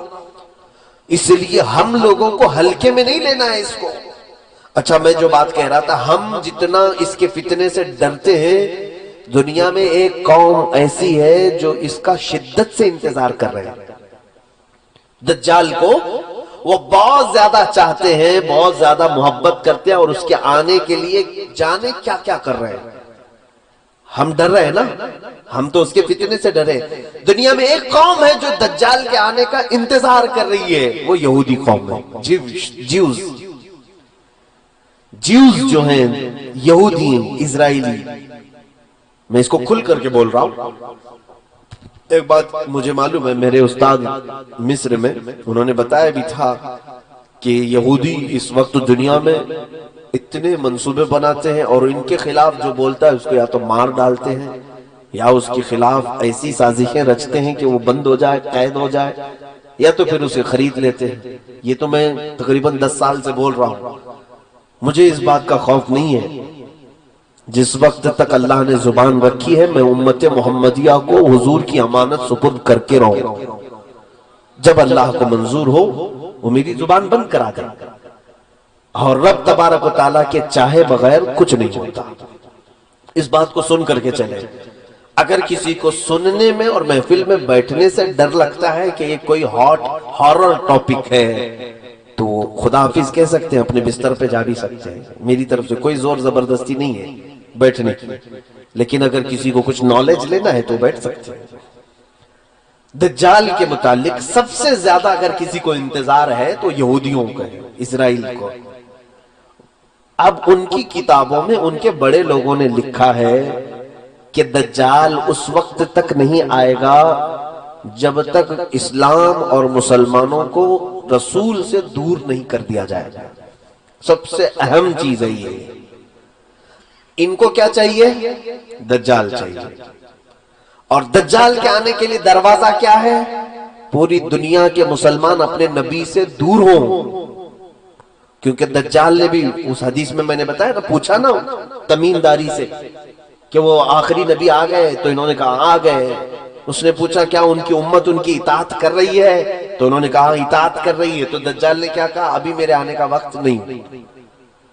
اب ان کو دجال چاہیے، کیوں؟ یہ کہتے ہیں ہمارا وہ مسیحا ہے۔ دجال کے آنے کے لیے روزانہ صبح اور شام میں دعائیں ہوتی ہیں اسرائیل میں، روزانہ دعائیں ہوتی ہیں، اور وہ اس لیے دعا کرتے ہیں کہ وہ ہمارا مسیحا ہے، ہمیں تکلیفوں سے نجات دے گا، ہماری پوری دنیا میں حکومت قائم کرے گا، ہمیں موت سے بھی بچائے گا۔ ایک بات یہ بھی یاد رکھ لے کہ دنیا میں سب سے زیادہ موت سے ڈرنے والی قوم یہودی ہے۔ وہ مرنا نہیں چاہتے کوئی بھی، وہ موت سے بہت ڈرتے ہیں۔ اسی لیے ان کا آپس میں جو ایک دوسرے کو سلام بھی جو کرتے ہیں، ہم السلام علیکم کہتے ہیں، ان کا سلام ہے ذی 1000 سال۔ فارسی میں یہ ہے ذی 1000 سال، تفسیر میں لکھا ہوا ہے یہودی آپس میں ایک دوسرے کو سلام بھی کرتے ہیں تو یوں کہتے ہیں جیو 1000 سال، جیو 1000 سال۔ قرآن میں پہلے پارے میں اللہ نے فرمایا ہے لو يعمر 1000 سنة وما هو بمزحزحه، یعنی اگر ان کو 1000 سال کی عمر بھی دے دی جائے تب بھی وہ مرنا پسند نہیں کرتے۔ اور اللہ تعالیٰ نے ان کے رد میں جتنی آیتیں نازل فرمائی، یہ کہتے ہیں ہم اللہ کے بیٹے ہیں، ہم اللہ کے محبوب ہیں۔ پوری دنیا کیچڑ سے بنائی گئی ہے اور ہم کو جنت کی مٹی سے بنایا گیا ہے۔ پوری دنیا کو جانوروں کے پخانے سے زیادہ گندی چیز سے بنایا گیا ہے، اور ہم شعب اللہ المختار ہیں، اللہ کی پسندیدہ قوم ہے۔ کون کہتے ہیں؟ یہود، جیوز۔ یہ ایک مٹھی بھر قوم ہے۔ انہوں نے جو عقیدے بنا رکھے ہیں وہ یہ ہے کہ دنیا کی سب سے افضل ترین قوم ہم ہیں، ہمارا ہی حق ہے دنیا میں، ہر چیز پر ہمارا قابو ہونا چاہیے، اقتدار ہمارا ہونا چاہیے۔ یہ قوم ایسی ہے، یہ پوری دنیا میں کہتے تھے وقالت اليہود نحن ابناء اللہ واحباؤہ۔ قرآن میں اللہ نے فرمایا، یہ کہتے ہیں ہم اللہ کے بیٹے ہیں، ہم اللہ کے محبوب لوگ ہیں، سب سے زیادہ پیارے ہیں۔ تو اللہ نے ان کے رد میں آیت نازل فرمائی، جانتے ہیں اے محبوب ان کو کہہ دو، جو محبوب ہوتا ہے وہ محب سے ملنا چاہتا ہے کہ نہیں چاہتا؟ ملنا چاہتا ہے کہ نہیں؟ یہ کہہ رہے ہم اللہ کے محبوب ہیں، تو ان سے کہہ دے ذرا موت کی تمنا کریں تاکہ تمہارے محبوب سے مل لو۔ اور اللہ فرماتا وَلَن يَتَمَنَّوْهُ أَبَدًا، ہرگز یہ تمنا بھی نہیں کریں گے مرنے کی۔ جھوٹ بولتے ہیں، اللہ کے تم محبوب ہو تو پھر مرنے کی تمنا کیوں نہیں کرتے؟ جو محبوب ہوتا ہے وہ چاہتا ہے کب میں دنیا سے جاؤں میرے مولا سے ملاقات کروں۔ تو یہاں پر یہ قوم ایسی ہے جو مرنا نہیں چاہتی۔ جو امپورٹنٹ بات ہے وہ میں آپ کو بتا دوں، بہت زیادہ مسئلہ پھیلانے سے کوئی مطلب نہیں ہوگا، کل خلاصہ ملا کر کے میں آپ کو بتا دوں کہ دنیا میں اتنا اتھل پتھل یہ کیوں مچائے۔ سب کو اب تقریباً نوجوانوں کو معلوم ہو چکا ہے الومیناتی کیا ہے، فری میسن کیا ہے، اور پھر یہ جتنی ان کی تنظیمیں ہیں، خفیہ تنظیمیں، یہ کیا ہیں۔ سیکریٹ اب تو کچھ نہیں رہ گیا، یہ سب پورا ظاہر ہو گیا۔ ون آئی، یہ ایک آنکھ کی علامت کیا ہے، ٹرائنگل کیا ہے، ڈبل سکس کیا ہے، یہ سب یہودیوں نے بنائی ہوئی علامتیں۔ میں بہت سرسری انداز میں جا رہا ہوں کیونکہ پڑھا لکھا طبقہ بیٹھا ہوا ہے، اور اگر نہیں معلوم ہے تو میرے ان اشاروں پر آپ انٹرنیٹ میں سرچ کرو اور معلوم کرو کہ یہ چیزیں کیا ہیں۔ یہودیوں کی خفیہ تعلیمات ہیں۔ لیکن آپ یہ ہم سے پوچھیں گے آخر یہ کیوں ایسا کر رہے ہیں، ان کو کیا فرق پڑتا ہے، ہمارے پیچھے کیوں پڑے، پوری دنیا میں یہ نظام کیوں چینج کرنا چاہتے ہیں، کیوں پوری دنیا کو رد و بدل کرنا چاہتے ہیں۔ ایک ہی ان کا مقصد ہے، کیا ہے جانتے ہیں؟ یہ مرنا نہیں چاہتے، موت ان کو پسند نہیں ہے، اور یہ ہمیشہ جینا چاہتے ہیں۔ دنیا کی ہر چیز پر کنٹرول کر لیا لیکن موت پر کنٹرول نہیں ہو پا رہا۔ اب موت کس کے ہاتھ میں ہے؟ کس کے ہاتھ میں؟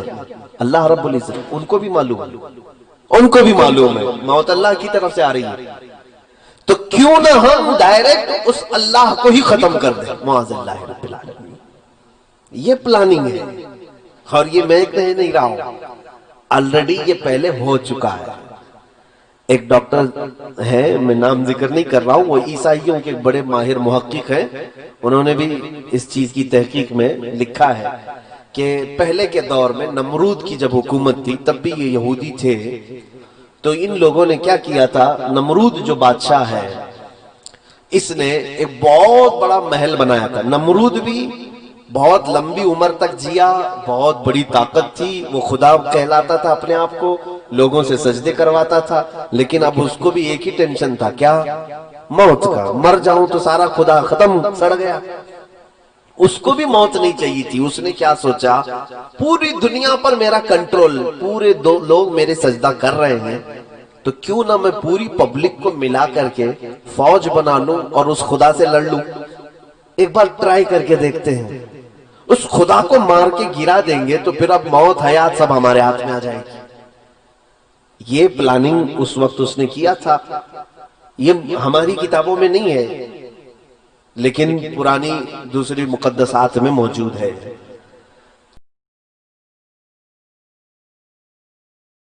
اب اس نے ایک بہت بڑا ورلڈ ٹاور بنایا تھا، اس زمانے کا بہت اونچا ایک محل بنایا، عمارت بنایا، اور دنیا بھر کے سارے لوگوں کو ایک جگہ جمع کیا، سب کی زبان ایک بنایا، کہا لینگویج الگ الگ نہیں ہونی چاہیے، سب کی ایک ہی زبان، آپس میں سارے لوگ میرے وفادار، اور سب کو ٹریننگ دیا کہ خدا کے ساتھ لڑنا ہے، سب کو خدا کا باغی بنا دیا سب کو، اور سارے جوش میں، اور اتنی بلند عمارت بنائے۔ پوچھا گیا کیوں بنا رہے ہو، کہا اس پر چڑھ کر کے آسمانوں میں جاؤں گا، اس سے جنگ کروں گا خدا کو اور اس کو گرا دوں گا، میرے پاس پوری دنیا کی پبلک بھی ہے۔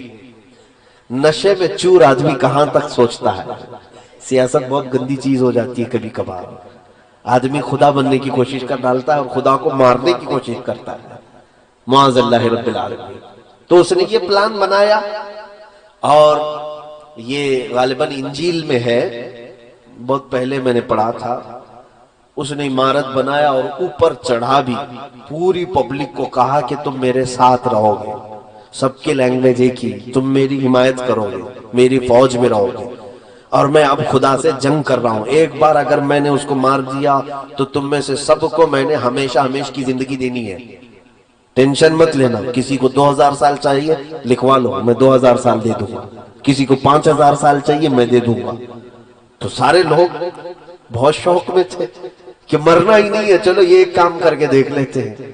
اب جب وہ اوپر چڑھا تو اب دیکھیے مقدسات جو کتابیں ہیں وہ کہتی ہیں اللہ رب العزت نے اپنے فرشتوں میں سے ایک فرشتے کو فرمایا کہ آؤ، میرے بندوں میں سے ایک بندے نے بڑی بلند عمارت بنائی ہے، چلو ذرا دیکھ لیں۔ اللہ رب العزت نے فرمایا اور آسمانوں کی طرف نزول فرمایا، اور اپنے ایک فرشتے کو، اللہ تعالیٰ کے فرشتوں کی تعداد کسی کو نہیں معلوم. معلوم ہے کتنے لاکھ، کتنے کروڑ، کتنے ارب، بلکہ اندازہ کرنے کے لیے ایک صرف میں حدیث بتا دوں. جب بھی بارش ہوتی ہے نا، حضرت ابن عباس فرماتے ہیں ہر قطرے کو ایک فرشتہ زمین پر رکھ کر جاتا ہے، اوپر سے برسایا نہیں جاتا. ایک ایک قطرے کو ایک ایک فرشتہ زمین پر رکھ کر جاتا ہے. بارش کے قطرے نہیں گن سکتے تو فرشتوں کو کہاں گن سکو گے؟ تو اتنی لاتعداد فرشتے ہیں، اس میں سے صرف ایک ہی فرشتے کو اللہ نے فرمایا تم جاؤ ذرا نیچے اپنے پر ہلاؤ. وہ فرشتہ نیچے آیا، جبرائیل کو نہیں بھیجا، میکائیل کو نہیں، اسرائیل کو نہیں، بڑے مقام والے فرشتے، ایک فرشتے کو بھیجا. اور وہ فرشتہ نیچے زمین پر آیا، اس نے صرف اپنے پر ہلایا تھا کہ یہ پوری دنیا غرق ہو گئی، اس کا سارا محل ڈھہ گیا، نمرود تباہ ہو گیا. اور اس کے بعد پھر یہ جتنے لوگ بچے تھے، کچھ اکثر تو مر گئے، جتنے بچے تھے اللہ نے فرمایا ان کی سب کی زبان کو الگ کر دو. سب کی زبان ڈیوائیڈ کر دی گئی، اس کی زبان الگ، اس کی زبان الگ، اس کی زبان الگ. یہ بھی اللہ کی حکمتوں میں سے ہے کہ یہ پھر ایسی پلاننگ کرنے کے لیے سب جمع نہ ہو جائے، الگ الگ کر دی گئی. یہ دوسری کتابوں میں موجود ہے. تو یہ پلاننگ ان کے دماغ میں آج بھی چل رہی ہے. فلاپ تو ہوا تھا آئیڈیا پرانے زمانے کا، اب جو اسرائیل ہے، یہودی ہے، اور اسی مقدس کتاب میں یہ بھی لکھا گیا ہے کہ اے لوگوں دیکھنا قیامت کے قریب ایک بار اور اس طرح کی کوشش کی جائے گی. اب بات سمجھ میں آئی آپ کے؟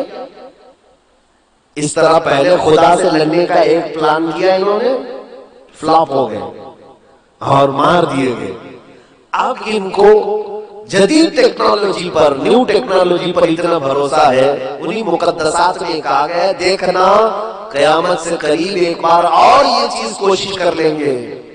اب مجھے یہی لگتا ہے، یہ حدیثوں میں تو ہے نہیں کہ یہ لوگ خدا سے لڑنے کے لیے کوشش کریں گے، لیکن ان کی کتابوں میں لکھا ہوا ہے یہودیوں کی. اب مجھے یہی سمجھ میں آتا ہے اسی پلاننگ کے تحت یہ اسی انداز سے چل رہے ہیں. ان کو ایک مسیحا چاہیے، وہ دجال ہے جو خدا کا دشمن ہے.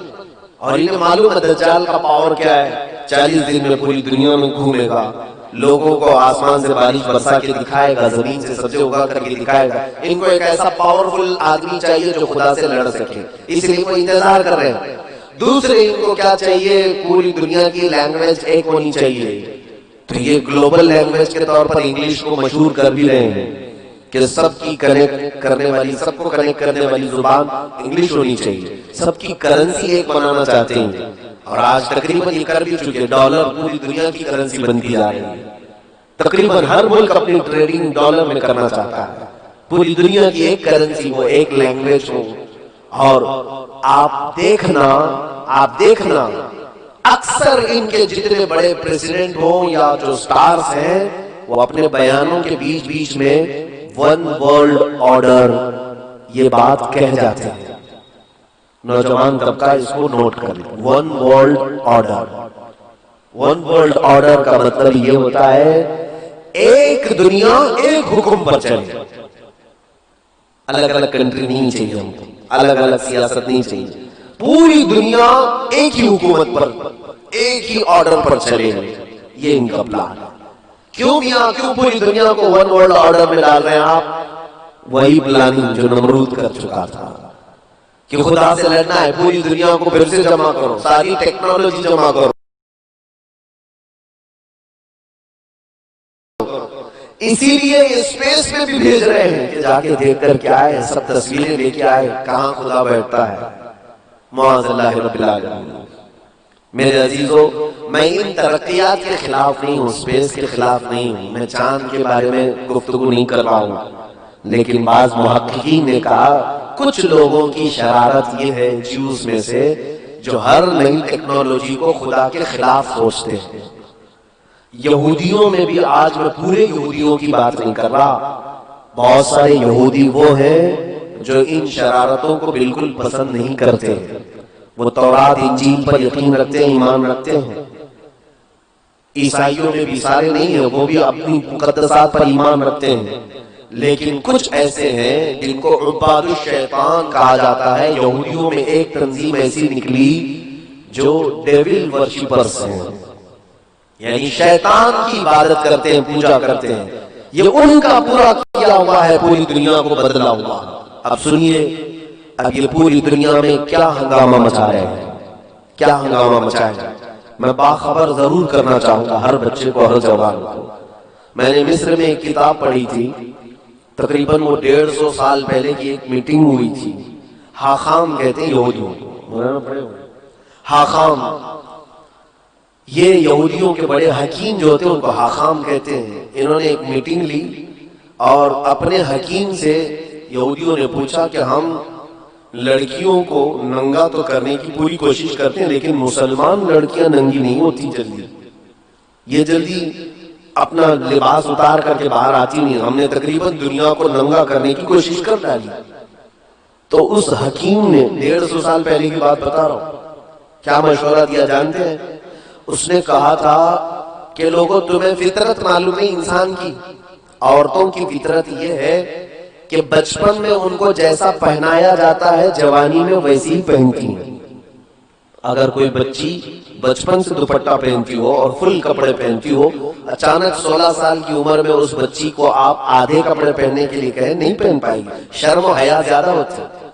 آپ ہی کی بات لے لیں، ابھی آپ پینٹ شرٹ پہن رہے ہیں، فل کپڑے پہن رہے ہیں، اچانک آپ کو کہہ دیں چڈی پہنو اور ہاف بنیان پہن کے باہر آؤ، شرم لگے گی کہ نہیں لگے گی؟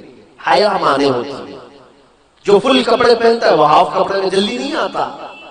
ہاں، جس کی بچپن سے ہی ہاف کپڑے میں رکھ دیا جائے، وہ 16 سال کا، 20 سال کا، 40 سال کا، وہ ننگا گھومنے میں اسے کبھی شرم نہیں آتی۔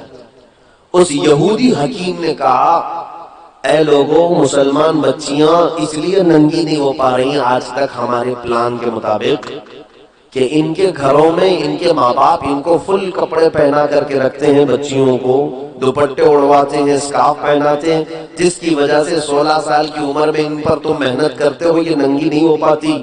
کہا کیا کریں؟ اس یہودی عالم نے کہا ان کی بچیوں کے کپڑے ہاف بنانا شروع کرو، بچیوں کے اوپر محنت کرو، بڑی عورتوں پر نہیں، 16 سال 17 سال کی عمر کی بچیوں پر نہیں، چھوٹی بچیوں پر محنت کرو۔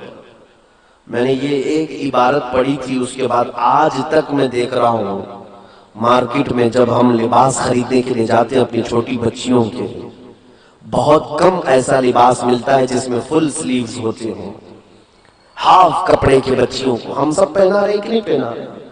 اور ہم تو اگر کسی کو کہیں تو کہے گا کیا مولانا ابھی سے پردہ فرض ہو گیا، 2 سال کی بچی ہے، 3 سال کی بچی ہے، کیا ابھی سے ہم اس کو برقع پہنا دیں، نقاب پہنا دیں؟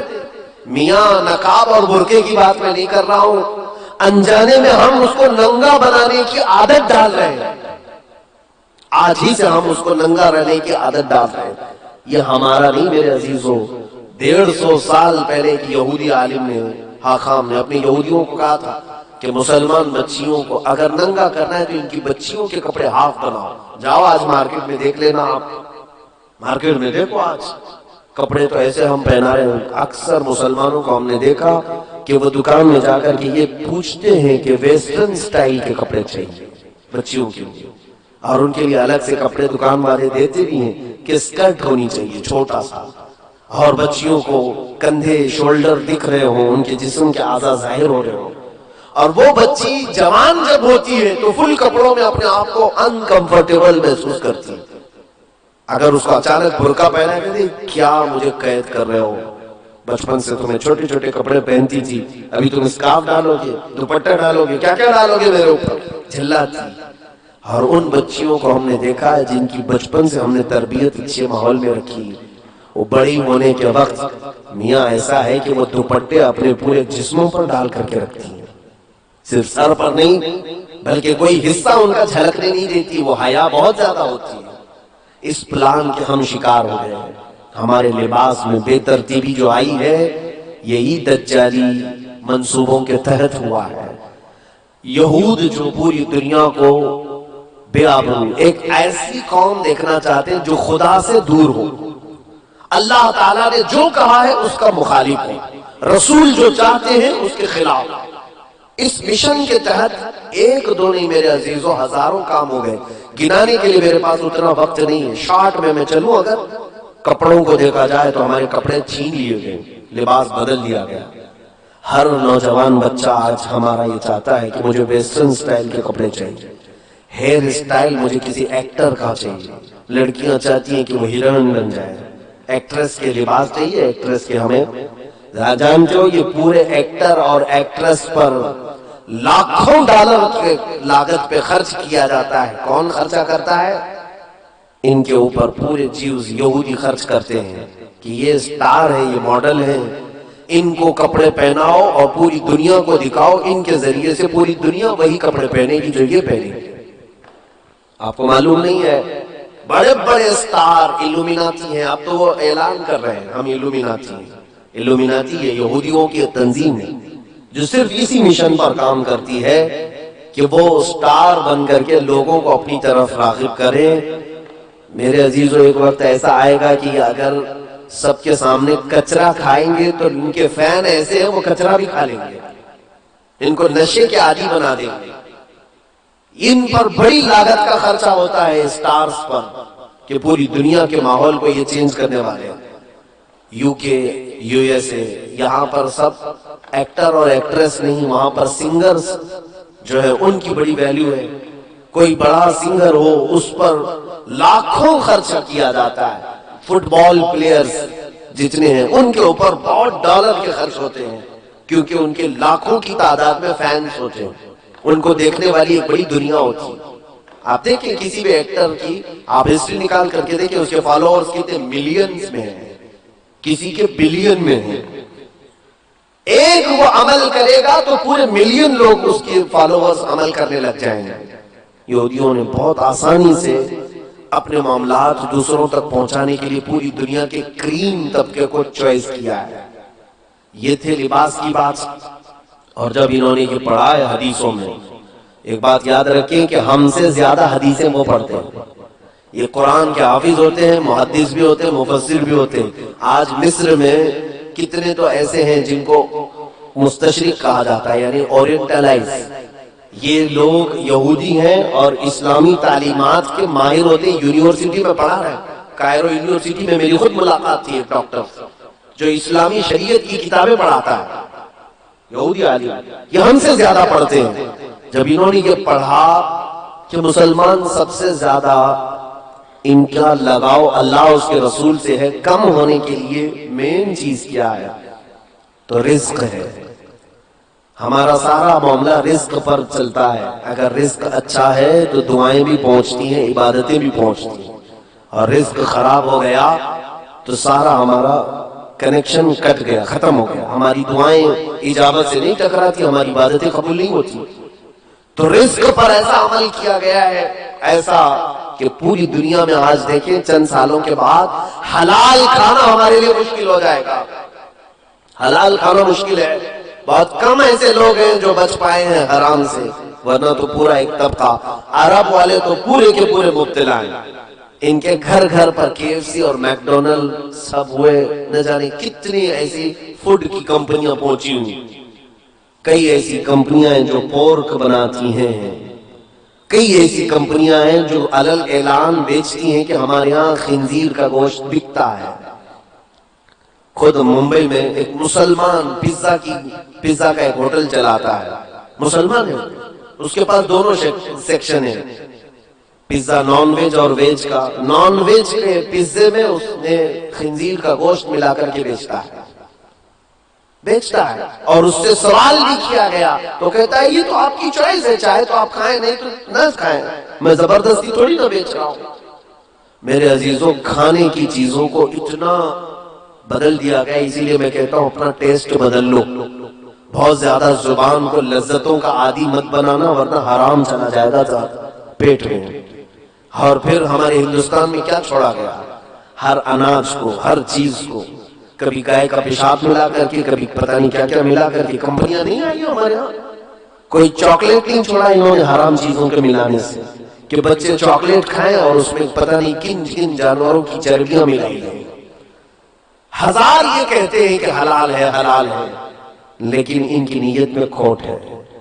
میرے عزیزوں ہمارے رزق پر بہت بڑا اثر ہو رہا ہے. میں چند دنوں پہلے چکن کے متعلق ایک بیان کیا تھا. میں حرام نہیں کہتا ہوں گوشت کو، چکن کو، لیکن وہ ہو سکے تو آپ سن لینا. یہ جو برائلر چکن جو بنائی گئی ہے یہ 1960 کی پیداوار ہے. اس سے پہلے یہ سفید مرغیاں تھی نہیں دنیا میں. یہ جو برائلر چکن آپ جو دیکھ رہے ہیں نا، یہ بعد میں ایجاد کی گئی ہے. اس کو بنایا گیا ہے کراسنگ کے ذریعے سے. اور اس کی فارمنگ جو ہوتی ہے سیم فارمنگ خنزیر کی بھی ہوتی ہے. امریکہ میں سب سے زیادہ طلب جس گوشت کی ہے وہ خنزیر کی ہے، پگ کی. اور اس کو کھلا کر کے جتنی جلدی بڑا کیا جاتا ہے کیونکہ اس کی مارکیٹ ہے وہاں پر. ان کو جلدی جلدی گوشت چاہیے. خنزیر بڑا نہیں ہوگا تو گوشت کیسے ملے گا؟ تو جلدی بڑا کرنے کے لیے خنزیر کو جو چیز کھلائی جاتی ہے وہی انڈیا، پاکستان یا سب جگہ پر ان کے فیڈز میں، مرغیوں کے، چکن کے فیڈز میں وہی چیز کھلائی جاتی ہے جو خنزیر کو کھلاتے ہیں. اسی لیے تو یہاں مرغیاں 40 دن میں بڑی ہوتی ہیں. ہمارا خود بھی فارم ہے، میرے بھائی فارم چلاتے تھے مرغیوں کو، مجھے معلوم ہے 40 دن نہیں ہوتا کہ مرغی 2 کلو کی ہو جاتی ہے. کیسے؟ آپ اپنے گھر میں پال کر کے دیکھیں، 6 مہینے میں بھی بچہ ہی دکھتی ہے. یہ حیرت سے بہت تیزی سے بڑھاتے. یہ میرا ٹاپک نہیں ہے، لیکن میں آپ کو کہہ رہا ہوں کہ ہماری غذا پر بہت زیادہ کوشش کی گئی ہے کہ حرام کی آمیزش ہو جائے تاکہ ان کی دعائیں قبول نہ ہوں، ان کی عبادتیں قبول نہ ہوں، اور ان کا اللہ رب العزت سے جو قریبی تعلق ہے وہ ڈسکنیکٹ ہو جائے. اسی لیے آج ہم کثرت سے دعائیں مانگ رہے ہیں، اللہ کی رحمت مانگ رہے ہیں. ہمارے ساتھ کیا ہو رہا ہے؟ حضور پاک صلی اللہ تعالی علیہ وسلم نے فرمایا جب تک تمہارے پیٹ میں حرام لقمہ ہوگا تمہاری کوئی دعا اللہ تک نہیں پہنچتی، کوئی دعا نہیں جائے گی. اور یہ چاہتے ہیں کہ ہمارے جسموں میں حرام لقمے پڑے رہے اور ہم دعا کرتے رہے، ہماری کوئی دعا قبول نہ ہو. کپڑوں کو لے کر کے اور اس کے علاوہ رزق کو لے کر کے. دوائیوں کا معاملہ تو بہت ہی بڑا ڈیفیکلٹ ہے میرے عزیزوں. ایک پورا ڈرگ مافیا ہے پورے ورلڈ میں. انہوں نے دوائیوں کو ایک دھندا اور بزنس بنایا ہوا ہے. میڈیکل لائن ایک ایسی چیز ہے، اس پر ہی مجھے 2 گھنٹے بولنا پڑ جائے گا. یہ پوری دنیا میں جو دوائیاں بنائی جا رہی ہیں، کہاں دوائیاں بنتی ہیں ذرا تحقیق کر لو. میں بار بار یہی افسوس جتاتا ہوں ہمارے بچوں کو گیم کھیلنے سے فرصت نہیں، انٹرنیٹ میں فلمیں اور سیریل اور پتہ نہیں ڈرامے دیکھنے سے فرصت نہیں. کاش یہ کچھ نالج والی باتیں بھی اپنے موبائل سے دیکھ لیتے. قرآن و حدیث مستقبل کے بارے میں کیا بتا رہے ہیں یہ بھی انٹرنیٹ میں بہت ساری چیزیں موجود ہیں. میں خود بھی تو مطالعہ کرتا ہوں، میرا سارا مواد میرے موبائل میں پڑا ہوا ہے. میں کہاں کتابیں اٹھا کر کے چلوں. تاریخ کی جتنی کتابیں میں نے پڑھی ہیں میرے انٹرنیٹ موبائل سے پڑھی ہیں، اکثر کتابیں. یہ ہمارا طبقہ کیوں نہیں پڑھتا آج؟ ہمارے نوجوان جو رات میں گیم کھیلنا شروع کرتے تو فجر ہو جاتی. کیا اللہ رب العزت کو تمہیں جواب نہیں دینا ہے کہ رات کس کام میں تم نے گزاری ہے؟ میرے عزیزوں وقت بہت ہی تنگ ہمارے اوپر آ رہا ہے. یہ تھی باتیں. ڈرگ مافیا تو ایسی ہے کہ ایک گولی، میرے ان سے بھی بہت گہرے تعلقات ہیں، دوائیوں کی کمپنیوں والوں سے بھی. 75 پیسے کی جو گولی بنتی ہے وہ مارکیٹ میں 40 روپے 50 روپے کی بکتی ہے. ایک سٹنٹ جو لگایا جاتا ہے، یعنی بائی پاس سرجری کرنے والے یا پھر انجیوگرافی انجیوپلاسٹی جن کو ہوتی ہے، سٹنٹ لگاتے ہیں، $1 کا ہوتا ہے. $1 تقریباً 70 روپے کا سٹنٹ، اور اس کی قیمت یہاں پر 1 لاکھ 2 لاکھ روپے لی جاتی ہے. خیر یہ تو ان کی تجارت ہے، لیکن جانتے ہیں آپ کئی بیماریاں جان بوجھ کر کے وائرس کے طور پر پھیلائی جاتی ہیں. ہمارے ڈاکٹر شفیق ہیں، ان کی تحقیق ہے، وہ کہتے ہیں کینسر یہ کوئی بیماری ہے نہیں، یہ وائرس ہے جو چھوڑا گیا ہے، اس کا علاج موجود ہے، لیکن چاہتی نہیں پوری ڈرگ مافیا کہ وہ علاج ہو جائے. اگر یہ علاج بہت چھوٹی چھوٹی پتیاں ہیں، افغانستان کی کچھ پتیوں سے ایک ڈاکٹر صاحب نے علاج بھی کیا کینسر کا. وہ کہتے ہیں ان پتیوں پر اور اس کے جوس پر امریکہ نے پابندی لگا دی کہ یہ لا نہیں سکتے تم. کیوں؟ یہ نہیں چاہتے کہ کینسر والے صحیح ہو جائیں. کیوں؟ کینسر جتنا بڑھے گا اتنا مال ڈرگ مافیا کو پہنچے گا، اتنی زیادہ، کروڑوں نہیں اربوں کی تجارت ہے یہ. میرے عزیزوں پوری دنیا میں گولڈ پر قبضہ اگر کسی کا ہے تو انہی کا ہے. سنا ایک لفظ پر آپ توجہ دیں, آپ کو میں بتاتا ہوں ان کو کیا کہتے ہیں, یہودیوں کو انگلش میں کیا کہتے ہیں معلوم ہوگا نا, جیوز. جیوز. اور دنیا میں آپ دیکھنا سونے کی گولڈ کی جو بھی دکان ہے اس کو کیا کہتے ہیں, جیولری. کیا کہتے ہیں, جیولری. یہ جیوز کا لفظ جیولری کے اندر ساتھ میں رکھا جاتا ہے. وہ یہ تمہیں احساس دینا چاہتے ہیں کہ سونے پر صرف ہمارا حق ہے, سونے پر صرف ہمارا حق ہے. اور یہ بھی آپ کو میں بتاؤں کہ ان کی پلاننگ کہ پوری دنیا میں سونے اور چاندی کو یہ قبضہ کریں گے اور یہ جو بولیں گے وہ کرنسی چلے گی. آج دیکھیں یہ کرنسی کا معاملہ بڑا ڈیفیکلٹ ہے. مجھے آج اعلیٰ حضرت فاضل بریلوی کی یاد آتی ہے. سرکار امام احمد رضا خان فاضل بریلوی رضی اللہ تعالیٰ عنہ 100 سال پہلے ہی ایک رسالہ لکھا ہے, کفل الفقیہ الفاہم فی احکام القرطاس والدراہم. اس پہلے زمانے میں کرنسی کیا چلتی تھی جانتے ہیں آپ؟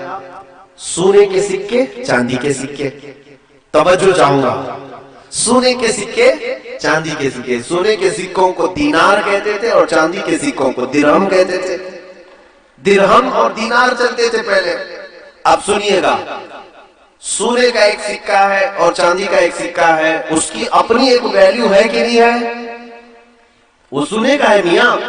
آج اگر ظاہر سی بات ہے کسی بھی سکے پر بادشاہ کی فوٹو ہوگی جو اس وقت بادشاہ چل رہا ہے, چلے بادشاہ ختم ہو گیا, دوسرا بادشاہ آ گیا, کیا وہ سکہ بیکار ہو جائے گا؟ سکہ خراب ہو جائے گا؟ نہیں, صرف فوٹو بدلنا ہے. جاؤ میلٹ کرو, سنان کو دو, وہ میلٹ کر کے دوسرا سکہ بنا دے گا, لیکن اس کی ویلیو ہے کہ نہیں؟ چلے حکومت ختم ہو گئی, جو سکے چل رہے تھے چاندی اور سونے کے, لے جاؤ سب بیچو. ارے آپ کو تو کلو کے وزن پر قیمت ملے گی. سونے اور چاندی کی ویلیو ہے کہ نہیں؟ یہ یہودیوں نے پوری دنیا سے سونے اور چاندی کے سکوں کو ہٹا دیا اور اس کی جگہ پر کاغذ کے ٹکڑے لائے. کاغذ کے ٹکڑے, پہلے نوٹ تھی نہیں پوری دنیا میں کہیں پر. یہ کاغذ کے ٹکڑوں کو لائے اور اس پر لکھ دیا 1000, تو اب ہم سمجھ رہے ہیں 1000. اس پر لکھ دیا 2000, ہم سمجھ رہے ہیں 2000, جبکہ وہ کاغذ بھی اتنا ہی ہے جتنا نیوز پیپر والا کاغذ ہے. کوئی فرق نہیں ہے پیپر میں. ہاں تھوڑا اچھا کاغذ استعمال کرتے ہوں گے, پرنٹ نکال سکتے ہیں آپ, لیکن وہ کاغذ اس کی ویلیو ہے اپنی. وہ تو ابھی ابھی ہمارے سب کو سمجھ میں آ چکی ہوگی. 2 سال پہلے صاحب نے اعلان کیا تھا رات میں کہ آج سے 9 بجے کے بعد 1000 اور 500 کے نوٹ کی ویلیو ختم. تو دوسرے دن وہ کیا ہو گئے؟ آج اگر آپ کے جیب میں 1000 روپے کی پرانی نوٹ ہو تو آپ کو مجرم سمجھ کے پکڑ کے لے جائیں گے. عزیزو, یہ کرنسی ایسی ہے کہ اس کی اپنی ویلیو نہیں ہے. اگر کسی کے پاس اس زمانے کے, چلیے میں کہتا ہوں 1000 کے نوٹ جمع ہیں, بہت سارے ہیں, بھول گئے تھے آپ چینج کرانا, انہوں نے تو ٹائم بھی دیا تھا 2 مہینے کا, چینج کرا لو, بھول گئے تھے, ابھی اب کہیں تھیلی سے نکلا. آج کے زمانے میں کہاں لے کے جاؤ گے آپ؟ 1000 کے نوٹ ہیں, کہاں لے کے جاؤ گے؟ RBI بھی نہیں لے رہی ہے ابھی. کسی بینک میں جاؤ گے, میرے 1000 کے پرانے نوٹ بدل کے اب 2000 میں دے دو, کہا وہ دروازہ بند ہو گیا. کہا کیا کریں؟ تو بینک کہے کہ جاؤ کسی بنیا کو دے دو, پوڑیا بنائے گا, شکر ڈال کے بیچے گا. اس کے علاوہ تو ان نوٹوں کا کچھ کام نہیں. یا تو آپ کلو کے حساب میں بیچ کے چلے جاؤ. لیکن سونے اور چاندی کی کرنسی کے ساتھ ایسا ہو سکتا ہے؟ اسی لیے سونے اور چاندی کی کرنسی کو پوری دنیا سے ہٹا دیا گیا. یہ چاہتے ہیں کہ کرنسی صرف اور صرف نوٹ کی چلے. اب اور آگے سنیے, اب آگے کا پلان یہ ہے کہ کرنسی یہ بھی ہٹا لی جائے گی, کیش لیس کر دیا جائے گا آپ کو, اور آپ کے ہاتھوں میں اب نوٹ بھی نہیں ہوں گے. دیکھیں آپ ڈیجیٹل انڈیا کا نعرہ لگتا ہے کہ نہیں لگتا؟ آپ کے پاس پے ٹی ایم ہو, ATM ہو, موبائل سے آن لائن آپ پے کر دیجیے. آن لائن سسٹم چل رہا ہے کہ نہیں؟ اب کوئی بھی پیسے بہت زیادہ لاکھوں کے جیب میں لے کے نہیں گھومتا, بلکہ اب آن لائن ٹرانزیکشن زیادہ ہے, تو کوئی موبائل سے کر دیا یا پھر ATM سے کر دیا. اس سے بھی آگے کی بات سنیے آپ, اس سے بھی آگے کی بات. یہاں کوئی بٹ کوئن والے لوگ ہیں کیا؟ بٹ کوئن اگر ہیں تو توبہ کر لیں، اس سے باز آ جائیں. بٹ کوئن ایک کرنسی ہے جس کو آج تک کسی نے نہیں دیکھا، لیکن اس وقت بہت زیادہ وہ خریدی جا رہی ہے. بٹ کوئن یہ مافیا چلا رہے ہیں، اس کو کچھ مجرمین ایک کرنسی چلا رہے ہیں پورے ورلڈ میں. اللیگل ہے یہ، لیکن اس کی قیمت جانتے ہیں؟ ایک بٹ کوئن 12 لاکھ 13 لاکھ کی بکتی ہے آج، اور بیوقوف لوگ خرید بھی رہے ہیں. آج خریدا آپ نے 12 لاکھ، کل بیچو تو شاید 13 لاکھ میں بک جائے. تو سوچتے راتوں رات ہم لاکھوں کما رہے ہیں لوگ آن لائن، لیکن وہ ہاتھ میں نہیں ہوگی آپ کے. وہ کرنسی آپ کیسی دکھتی ہے وہ معلوم نہیں، لیکن آن لائن ہے. یہ ان کے منصوبے سنیے. ایک حدیث کی طرف آ کر میں اپنی گفتگو کو سمیٹتا ہوں، ختم کرنا ہے، آخری بات ہے. میں یہ گفتگو رات بھر چلے تو بھی ختم نہیں ہوگی جو ٹاپک انہوں نے دیا ہے. بس میں آپ کو صرف ایک چسکی دے کر کے جا رہا ہوں، بس کہ آپ ایک گھونٹ پی لیں، انشاءاللہ بعد میں پانی پھر سے پلایا جائے گا. آگے کا پلان یہ ہے کہ کیش لیس کر دو، اور ATM Paytm کچھ کارڈ بھی نہیں، بلکہ کرپٹو کرنسی ایک آئے گی. کرپٹو کرنسی کیا ہے؟ ایک چھوٹی سی میموری کارڈ کی طرح سا ایک چپ، جیسے موبائل میں ڈالتے ہیں آپ، اس میں سارا ڈاٹا آتا ہے کہ نہیں آتا؟ چھوٹی سی چپ آپ کو انبلٹ کر دی جائے گی ہاتھ میں، اور یہ آلریڈی آسٹریلیا میں چل رہا ہے. ہاتھ میں انجیکٹ کر کے ایک چھوٹی سی میموری کارڈ اس کو ڈال دیا جائے گا. اس کے اندر آپ اپنے بینک کھاتے پورے اس کے اندر رکھو، آپ کے گھر کے پیپر، جائیداد کے پیپر، جتنا ڈاکیومنٹس ہے وہ سب اس کے اندر رہے گا. ظاہر سی بات ہے پیپر گم ہو جائے تو بھی کچھ فرق نہیں، آپ پیپر جلا دو، نوٹ ختم کر دو، سارا آپ کا کہاں ہے؟ آپ کے ہاتھ میں. آپ کو تو اچھا لگے گا نا. اب کارڈ لے کر کے چلنے کی بھی ٹینشن نہیں، پیسے لے کے چلنے کی بھی ٹینشن نہیں، میرے ہاتھ میں چپ ہے، اور چوری ہونے کا بھی ڈر نہیں، کوئی چوری بھی نہیں کر پائے گا. کیا کرے گا؟ تو سب کو یہ آسان لگ رہا ہے، اور لوگ قطار میں لگ لگ کر کے انبلٹ کروا رہے ہیں کرپٹو کرنسی کو. لیکن اس کا دوسرا پارٹ کیا ہے جانتے ہیں آپ؟ اچھا، اس کو آپ کیسے دیکھیں گے کہ میرے اکاؤنٹ میں کتنے ہیں؟ آپ اپنے انگوٹھے کا اپنا تھم کہیں پریس کریں، تھم پریس کریں گے آپ تو آپ کا پورا جتنا اکاؤنٹ ہے وہ ڈیجیٹل میں دکھائی دے گا کہ آپ کے پاس اتنے لاکھ روپے ہیں، اتنے ہزار روپے ہیں، آپ کے جائیداد کے پیپر یہ ہیں، سب آپ دکھا سکتے ہیں کسی بھی جگہ. وہ ہوگا کچھ پلان، میں نے تو اب تک دیکھا نہیں، لیکن سنا ہے یہ چل رہا ہے. اب اس کے بعد کیا ہوگا؟ اس کے بعد کیا ہوگا؟ ہم نے کرنسی سب ہٹا دی، گھر میں بھی پیسے نہیں، بینک میں بھی پیسے نہیں، کہیں نہیں، سب کہاں ڈال دیا ہم نے؟ اس چھوٹے سے چپ میں ڈالا ہے. لیکن وہ ویلیوبل ہے، دنیا اس کو کہے گی تم کو دکان میں کچھ خریدنا ہے تو جاؤ تھم لگاؤ، 1000 روپے کے سامان خرید کر کے لاؤ. ابھی کل ہی ہم جا رہے تھے، دھورا جا رہے تھے، ہم نے دیکھا جس کار میں ہم بیٹھے ہوئے ہیں، کار پر ایک چھوٹی سی وہ چپ لگائی تھی، ٹول ناکے سے کار گزری، اچانک اس کا گیٹ اٹھ گیا. یہ جدید ٹیکنالوجی دبئی میں تو بہت پہلے سے چل رہا ہے کہ آپ ٹول میں کھڑے ہو کر کے پیسے بھرنا، چھٹے واپس لینا ضروری نہیں. 3 مہینے بھر کا شاید ریفل ہوتا ہے، ایک چھوٹی سی چپ دیتے ہی کار کے سامنے والے گلاس پر آپ لگائیں، جب بھی آپ کو ٹول کے اندر سے جانا ہے اور اچانک گیٹ اٹھ جائیں گے، واپس آنا ہے، دن میں گھومتے رہو. یہ آپ کے بریلی میں کل میں نے دیکھا ہے کہ نہیں ہے، چپ لگ رہی. تو اس کا مطلب ہوا جو ٹول لینے والے تھے ان کی سب چھٹی ہو گئی، پیسے لینے والے بھی نہیں، دینے والے بھی نہیں، سب پیسہ اس چپ میں آیا ہے. اچھا، یہی سسٹم ہمارے ہاتھ میں آ جائے تو آپ کو سمجھے گا اور اچھا ہے. جہاں جہاں پیٹرول ڈالنا ہے ہم ہاتھ کو لگا دیں گے، پیٹرول آ جائے گا. ڈاکٹر کو پیسے دینا ہے وہاں پر بھی ہم اپنا تھم پریس کر دیں گے، اس کو جتنی بل ہے اس میں سے نکل کے چلی جائے گی. آسان آسان، یہ جو میں بتا رہے ہیں آسان. جب تم سب آسانی میں آ جاؤ گے، پوچھو آپ مجھ سے کہ حضرت یہ چلتا کس سے ہے؟ ظاہر سی بات ہے، چپ میرے اندر پڑی ہوئی ہے، میں پریس کرتا ہوں، میرا اکاؤنٹ کیسے دکھے گا؟ کیسے دکھے گا؟ میں یہی کہوں گا کہ یہ سارا انٹرنیٹ سے چلے گا. کیسے چلے گا؟ انٹرنیٹ سے چلے گا. اے میرے عزیز، تمہیں یہی ہوش سنبھالنا چاہیے. دوسرا سوال تم یہی کرو کہ اگر انٹرنیٹ بند ہو گیا تو کیا ہوگا؟ اور انٹرنیٹ نہ میرے ہاتھ میں نہ تمہارے ہاتھ میں. سارا ان کے ہاتھ میں ہے. انٹرنیٹ یہ جس وقت چاہیں بند کر دیں. جس وقت انٹرنیٹ بند ہوا وہ تمہاری چپ تو وہیں پڑی ہوئی ہے. سامان والے کے پاس جاؤ گے انگلی گھستے رہو کچھ نہیں نظر آئے گا کیونکہ انٹرنیٹ سے چلتا ہے.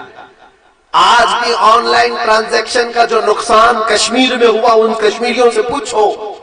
1 مہینے تک ان کا نیٹ بند رکھا گیا تو ان کے ٹرانزیکشن سب پورے کے پورے وہی سے ٹھپ پڑ گئے. جو آن لائن کرتے تھے کاروبار ان کا سب ٹھپ پڑا ہوا ہے کیونکہ نیٹ ہی نہیں چل رہا ہے تو کیسے کریں گے.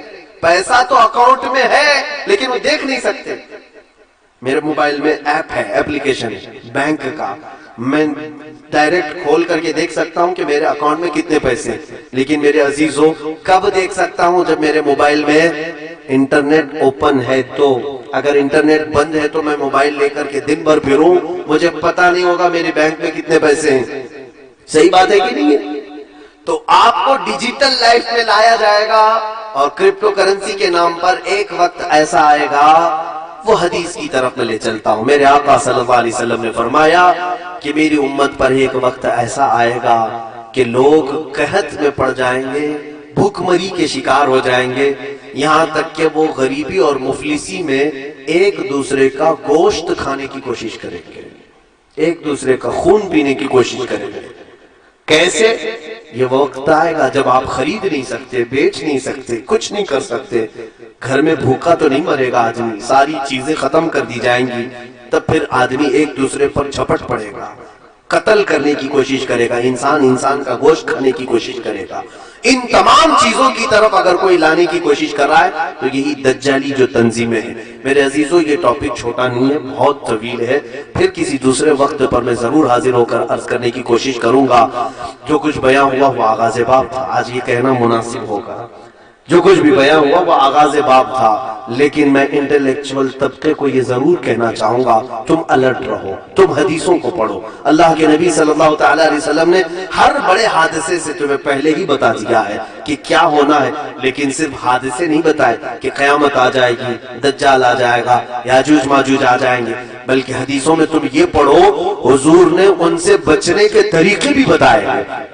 یہ میرے آقا کی شان ہے, جہاں حادثوں کی خبر دی وہیں میرے آقا نے یہ بھی بتایا کہ تم اپنے آپ کو کیسے بچا پاؤ گے. جیسے کہ ایک حدیث ملتی ہے کہ حضور صلی اللہ تعالی علیہ وسلم نے فرمایا قیامت کی قریب تم دیکھو گے انگلیوں کے پور سے لوگ گناہ کریں گے. انگلیوں کے پور سے, شاید اس زمانے کے لوگ جانتے بھی نہیں ہوں گے انگلیوں کے پور سے گناہ کیسے ہو سکتا ہے. آج ہم دیکھ رہے ہیں سارا گناہ ٹچ اسکرین سے ہوتا ہے کہ نہیں ہوتا ہے. ٹچ اسکرین سے ہماری انگلیوں کا یہ پور سامنے کا حصہ یہی تو موبائل پر ٹچ ہوتا ہے. ہر نوجوان بچے اور بچیوں کے ہاتھوں میں جو آج موبائل ہے اور اپنی تنہائی میں اور اپنے مجمع میں یہ کیا کیا دیکھتے ہیں اللہ جانتا ہے, اور وہ بھی جانتے ہیں کہ اکثر لوگوں کا موبائل غیر امانت دار ہے. بہت سارے لوگوں کا موبائل ان کے دل سے زیادہ غلیظ ہو چکا ہے.